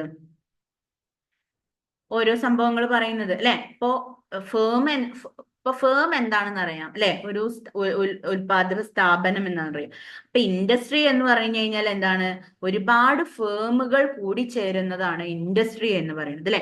അപ്പൊ ഒരു ഇൻഡസ്ട്രിയുടെ ലൊക്കേഷനെ കുറിച്ചൊക്കെ നമുക്ക് മൈക്രോ എക്കണോമിക്സിൽ എന്ത് ചെയ്യാം? പഠിക്കാൻ പറ്റും. ഓക്കെ, അപ്പൊ നമ്മള് മൈക്രോ എക്കണോമിക്സ് എന്ന് പറയുന്ന സബ്ജക്റ്റിൽ നമ്മൾ പ്രധാനമായിട്ടും പഠിക്കുന്ന കൺസെപ്റ്റുകൾ ഏതൊക്കെയാണ്? Product pricing, consumer behaviour, factor pricing, economic condition of A section of people, behaviour of firms, location of industry. ഇതെല്ലാമാണ് നമ്മൾ മൈക്രോ എക്കണോമിക്സിൽ പ്രധാനമായിട്ടും പഠിക്കുന്ന കൺസെപ്റ്റുകൾ എന്ന് പറയുന്നത്. ക്ലിയർ ആണല്ലോ? ഓക്കെ, ഇനി വരുന്നത് macro economics. Macro economics, it is the study of the overall economic phenomena or the economy as a whole rather than its individual parts. Okay, അതായത് ഇവിടെ it is the study of overall economic phenomena. അപ്പൊ നേരത്തെ നമ്മൾ micro എക്കണോമിക്സിൽ എന്താ പറഞ്ഞത്? നമ്മൾ ചെറിയ ചെറിയ യൂണിറ്റുകളെ കുറിച്ചിട്ടാണ് അവിടെ പഠിക്കുന്നത്, മൈക്രോ എക്കണോമിക്സിൽ നമ്മൾ പഠിക്കുന്നതെന്ന് പറഞ്ഞു അല്ലെ. എന്നാൽ മാക്രോ എക്കണോമിക്സ് എന്ന് പറയുന്നതോ ഒരു ഓവറോൾ എക്കണോമിക് ഫിനോമിന, ഒരു ഓവറോൾ എക്കണോമിക് കണ്ടീഷൻസിനെ കുറിച്ചാണ് ഇവിടെ നമ്മൾ പഠിക്കുന്നത്. ഓക്കെ, അതായത് ഒരു രാജ്യത്തെ കുറിച്ച്, ഒരു രാജ്യത്തിന്റെ ദേശീയ വരുമാനം, ഓക്കെ മനസ്സിലായോ? അതായത് ഇവിടെ ഇൻഡിവിജ്വൽസിനല്ല, ഇൻഡിവിജ്വൽ പാർട്ടിന് ഈ മാക്രോ എക്കണോമിക്സിൽ ഒരു പ്രാധാന്യവും ഇല്ല. ഓക്കെ, നമ്മുടെ എക്കണോമിയിൽ, വോൾ എക്കണോമിയിലുള്ള കണ്ടീഷൻസിനെ കുറിച്ചൊക്കെയാണ് നമ്മൾ ഈ ഒരു മാക്രോ എക്കണോമിക്സിൽ പറയുന്നത്. ഉദാഹരണം പറയുകയാണെന്നുണ്ടെങ്കിൽ നമ്മുടെ രാജ്യത്തെ തൊഴിലില്ലായ്മ, നമ്മുടെ രാജ്യത്തെ പോപ്പുലേഷൻ, ഓക്കെ, നമ്മുടെ രാജ്യത്തെ എഡ്യൂക്കേഷൻ, ഓക്കെ, അതായത് നമ്മുടെ രാജ്യം, നമ്മുടെ എക്കണോമിക് കണ്ടീഷൻ എന്ന് പറയുന്നത് ഇവിടുത്തെ വോൾ എക്കണോമിയെ കുറിച്ചാണ് പറയുന്നത്. ഓക്കെ, മൈക്രോ എക്കണോമിക്സിലാണെന്നുണ്ടെങ്കിൽ സ്മോൾ എക്കണോമി അല്ലെങ്കിൽ ഒരു ഇൻഡിവിജ്വൽ എക്കണോമിയെ കുറിച്ച് മാത്രമാണ് ഇവിടെ എന്ത് ചെയ്യുന്നത്? പഠിക്കുന്നത്. ഓക്കെ, എന്നാൽ ഇവിടെ എന്താണ്? വോൾ എക്കണോമി, ഒരു വലിയൊരു എക്കണോമിയെ കുറിച്ചിട്ടാണ് ഇവിടെ മാക്രോ എക്കണോമിക്സിൽ നമ്മൾ എന്ത് ചെയ്യുന്നത്? പഠിക്കുന്നത്. ഇൻഡിവിജ്വൽസിന് ഇവിടെ ഒരു പ്രാധാന്യവും ഇല്ല. Okay, then in it we study the behaviour of the large economic aggregate. അതായത് കൂടുതലായിട്ടും മാക്രോ എക്കണോമിക്സിൽ നമ്മൾ എക്കണോമിക് അഗ്രിഗേറ്റുകളെ കുറിച്ചാണ് പറയുന്നത്. അഗ്രിഗേറ്റ് എന്ന് വെച്ച് കഴിഞ്ഞാൽ എന്താണ്? അഡീഷൻ, കൂട്ടം. ഓക്കെ, അപ്പൊ ഈ ലാർജ് എക്കണോമിക് അഗ്രഗേറ്റുകളെ കുറിച്ചാണ് ഇവിടെ പറയുന്നത്. അപ്പൊ ഏതൊക്കെയാണ് നമ്മുടെ ഈ ലാർജ് എക്കണോമിക് അഗ്രഗേറ്റ് എന്ന് പറയുന്നത്? ഒന്ന്, level of output, total consumption, total saving, and total investment and also how these aggregate shift over time. അതായത് ഏത് കാര്യത്തിന്റെയും ടോട്ടൽ, അതായത് അഗ്രിഗേറ്റ് എന്ന് വെച്ച് കഴിഞ്ഞാൽ എന്താണ്, ടോട്ടൽ എന്നുള്ളതാണ്, തുക അല്ലെങ്കിൽ മൊത്തം എന്നുള്ളതാണ് അഗ്രിഗേറ്റ് എന്നതുകൊണ്ട് ഉദ്ദേശിക്കുന്നത്. അപ്പൊ നമ്മുടെ എക്കണോമിയിലെ എല്ലാ കൺസെപ്റ്റിന്റെയും ടോട്ടലിനെ കുറിച്ച്, total income, total output, total consumption, total saving, total investment, അല്ലെ, അങ്ങനെയുള്ള ഒരുപാട് അഗ്രിഗേറ്റ് കൺസെപ്റ്റുകളാണ് ഇവിടെ എന്ത് ചെയ്യുന്നത്, നമ്മൾ മാക്രോ എക്കണോമിക്സിൽ പഠിക്കുന്നത്. ഓക്കെ. എന്നാൽ മൈക്രോ എക്കണോമിക്സിൽ നമ്മൾ എന്താ പഠിച്ചത്, ഫേം, അല്ലെ, അതേപോലെ തന്നെ ഇൻഡിവിജ്വൽ, കൺസ്യൂമർ, അല്ലെ, പ്രൈസ്, ഡിമാൻഡ്, സപ്ലൈ, അങ്ങനെയുള്ള കാര്യങ്ങളാണ് പഠിക്കുന്നത്. ഓക്കെ. എന്നാൽ മാക്രോ എക്കണോമിക്സ് നമ്മൾ എന്താ പഠിക്കുന്നത്, എല്ലാറ്റിന്റെയും അഗ്രിഗേറ്റ്, വോൾ എക്കണോമിയുടെ അഗ്രിഗേറ്റുകളെ കുറിച്ചാണ്, അതായത് ടോട്ടൽ വരുന്നത്. ഓക്കെ. അപ്പൊ നമ്മുടെ രാജ്യത്തെ ടോട്ടൽ ഇൻകം, നമ്മുടെ രാജ്യത്തെ ടോട്ടൽ എക്സ്പെൻഡിച്ചർ, നമ്മുടെ രാജ്യത്തെ total product, total consumption, total output, total saving, total investment, അല്ലെ, അങ്ങനെയുള്ള അഗ്രിഗേറ്റ് കൺസെപ്റ്റുകളെ കുറിച്ചാണ് നമ്മൾ മാക്രോ എക്കണോമിക്സിൽ നമ്മൾ പഠിക്കുന്നത്. ഓക്കെ, ക്ലിയർ അല്ലേ? Okay. It analyses the overall economic environment in which the firm, government and household make decisions. ഇവിടെ നമ്മൾ നമ്മുടെ എക്കണോമിയിലെ മൊത്തം, അല്ലെ, ഓവറോൾ എക്കണോമിക് എൻവയോൺമെന്റിനെ കുറിച്ച് നമ്മൾ അനലൈസ് ചെയ്യാണ്, അല്ലെ, നമ്മളുടെ മൊത്തം എക്കണോമിയെ നമ്മൾ ഇവിടെ എന്ത് ചെയ്യുന്നു, അനലൈസ് ചെയ്യുന്നു, അല്ലെ. അതായത് ഏതൊക്കെയാണ് നമ്മൾ മൊത്തം എക്കണോമിയിൽ, എന്തൊക്കെ എൻവയോൺമെന്റിൽ എന്തൊക്കെ കാണാൻ കഴിയും നമുക്ക്, ഫേമുകൾ ഉണ്ട്, ഗവൺമെന്റ് ഉണ്ട്, ഹൗസ് ഹോൾഡ് ഉണ്ട്, അല്ലെ. അപ്പോ analyzes the overall economic environment in which the firms, government and household make decisions, അല്ലെ.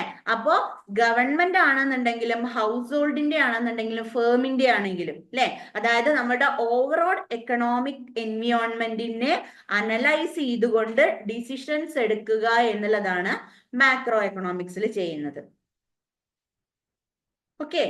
The next പറയുന്നത്, it should be kept in mind that this economic environment represent the overall effect of the innumerable decisions made by millions of different consumers and producers.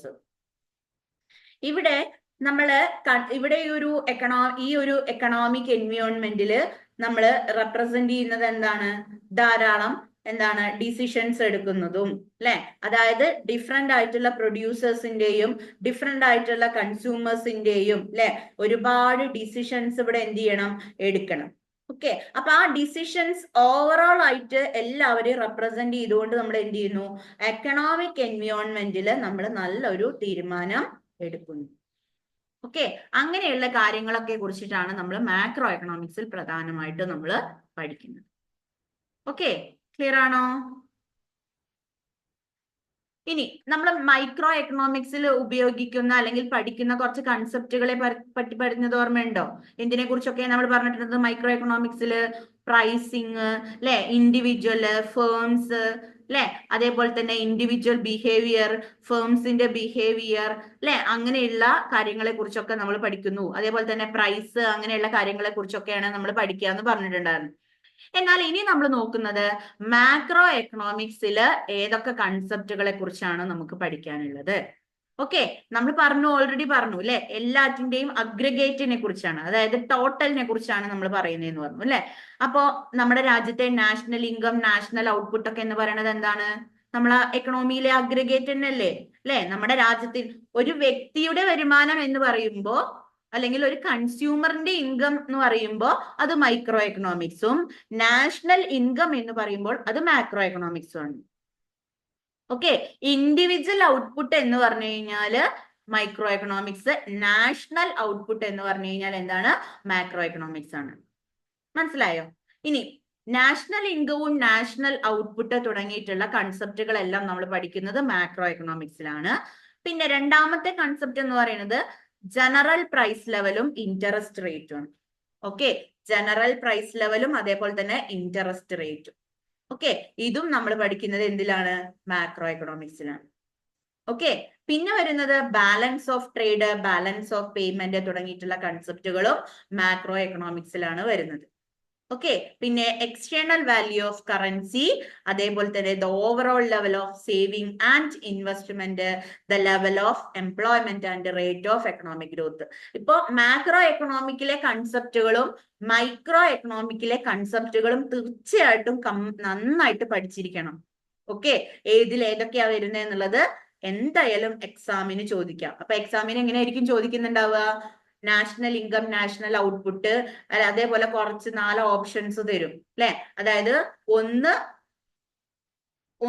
Correct ആയിട്ടുള്ളതും ബാക്കിയുള്ളത്. ഇപ്പോ macro എക്കണോമിക്സിൽ ഉൾപ്പെടാത്ത concept ഏതാണ്, അല്ലെങ്കിൽ micro എക്കണോമിക്സിൽ ഉൾപ്പെടാത്ത concept ഏതാണ് എന്നൊക്കെ ചോദിക്കുമ്പോൾ നമുക്ക് answer അറിയണമെന്നുണ്ടെങ്കിൽ രണ്ട് കൺസെപ്റ്റും ഏതൊക്കെയാണെന്ന് നന്നായിട്ട് എന്ത് ചെയ്യണം? അറിഞ്ഞിരിക്കണം. ഓക്കെ, ക്ലിയർ ആണോ?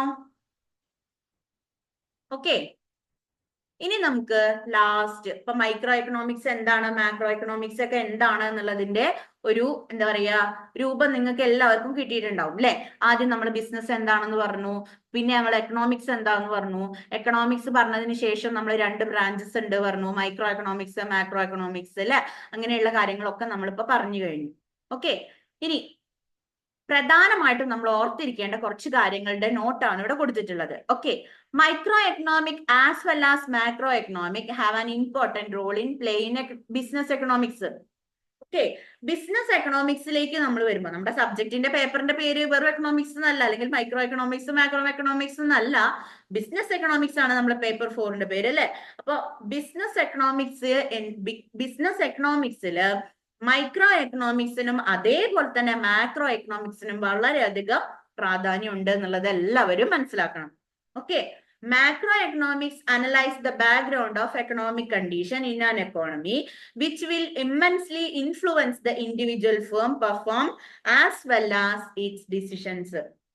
ഇപ്പോ ബിസിനസ് എക്കണോമിക്സില് നല്ല ഡിസിഷൻസും നല്ല കാര്യങ്ങളും ഒക്കെ തീരുമാനം എടുക്കണം എന്നുണ്ടെങ്കിൽ ഇൻഡിവിജ്വൽ ഫേംസിന്റെ പെർഫോമൻസിനെ ഇൻഫ്ലുവൻസ് ചെയ്യുന്നതും എക്കണോമിക് കണ്ടീഷൻസ്, ഒരു എക്കണോമിയിലെ എക്കണോമിക് കണ്ടീഷൻസിന്റെ ബാക്ക്ഗ്രൗണ്ട് ഒക്കെ അനലൈസ് ചെയ്യണം എന്നുണ്ടെങ്കിൽ നമ്മൾ പ്രധാനമായിട്ട് യൂസ് ചെയ്യേണ്ടത് ഏതാണ്? മാക്രോ എക്കണോമിക്സ് ആണ് യൂസ് ചെയ്യേണ്ടത്. ഓക്കെ, എന്നാൽ ഒരു ഡിസിഷൻ എടുക്കവുമായി ബന്ധപ്പെട്ട് നമ്മൾ ബിസിനസ് ഫേംസിനെ കുറിച്ചും ആ ബിസിനസ് ഫേംസിനെ നമ്മൾ പ്രധാനമായിട്ടും കൺസ്യൂമേഴ്സിനെയും ബിസിനസിനെയും ഇൻഡിവിജ്വൽസിനെയും ഒക്കെ കുറിച്ച് നമ്മൾ പഠിക്കുകയാണെന്നുണ്ടെങ്കിൽ നമ്മൾ മാക്രോ എക്കണോമിക് എൻവയോൺമെന്റിനെ കുറിച്ചാണ്, അല്ലെങ്കിൽ മാക്രോ എക്കണോമിക് എന്ന് പറയുന്ന സബ്ജക്റ്റ് ആണ് ഇവിടെ എന്ത് ചെയ്യുന്നത്, നോക്കുന്നത്. അപ്പൊ നമുക്ക് മനസ്സിലായല്ലോ, ബിസിനസ് എക്കണോമിക്സിൽ നമ്മൾ മാക്രോ എക്കണോമിക്സും ഉപയോഗിക്കുന്നുണ്ട്, മൈക്രോ എക്കണോമിക്സും നമ്മൾ എന്ത് ചെയ്യുന്നുണ്ട്, ഉപയോഗിക്കുന്നുണ്ട്. ഓക്കെ, അതേപോലെ തന്നെ for example interest rate should be known as they are useful to the business economics in farming suitable policies. ഇപ്പോ എന്താണ് ഇൻട്രസ്റ്റ് റേറ്റ് എന്ന് പറയുന്നത് അല്ലെ? ഇൻട്രസ്റ്റ് റേറ്റ് എന്ന് പറയുന്നത് നമ്മൾ എന്ത് ചെയ്യുന്നുണ്ട്, ബിസിനസ് എക്കണോമിക്സിൽ നമ്മൾ എന്ത് ചെയ്യുന്നുണ്ട്, ഉപയോഗിക്കുന്നുണ്ട് അല്ലെ. ഈ ബിസിനസ് എക്കണോമിസ്റ്റുകൾ ഈ ഒരു എന്താണ് സ്യൂട്ടബിൾ ആയിട്ടുള്ള പോളിസികളെല്ലാം ഫ്രെയിം ചെയ്തെടുക്കുമ്പോൾ ബിസിനസ് എക്കണോമിസ്റ്റുകൾ ഉണ്ടായിരിക്കും അല്ലെ. എന്താണ് ബിസിനസ് എന്താ പറയുക, സാമ്പത്തിക ശാസ്ത്രജ്ഞന്മാരുണ്ടായിരിക്കും. അപ്പൊ ആ ബിസിനസ് എക്കണോമിസ്റ്റുകൾ ഇവിടെ സ്യൂട്ടബിൾ ആയിട്ടുള്ള പോളിസികൾ ഫോം ചെയ്യുമ്പോൾ അവിടെ യൂസ്ഫുൾ ചെയ്യുന്ന ഒന്ന് എന്ന് പറയുന്നത് ഇൻട്രസ്റ്റ് റേറ്റ് ആയിരിക്കും. കാരണം ഇൻട്രസ്റ്റ് റേറ്റ് എന്നൊക്കെ പറയുന്നത് എവിടെ ഉപയോഗിക്കുന്നതാണ്, മാക്രോ എക്കണോമിക്സിൽ ഉപയോഗിക്കുന്ന കൺസെപ്റ്റുകളാണ്. ഓക്കെ, മനസ്സിലായോ? അപ്പോ മൈക്രോ എക്കണോമിക്സും മാക്രോ എക്കണോമിക്സും ക്ലിയർ ആണല്ലോ. ഓക്കെ,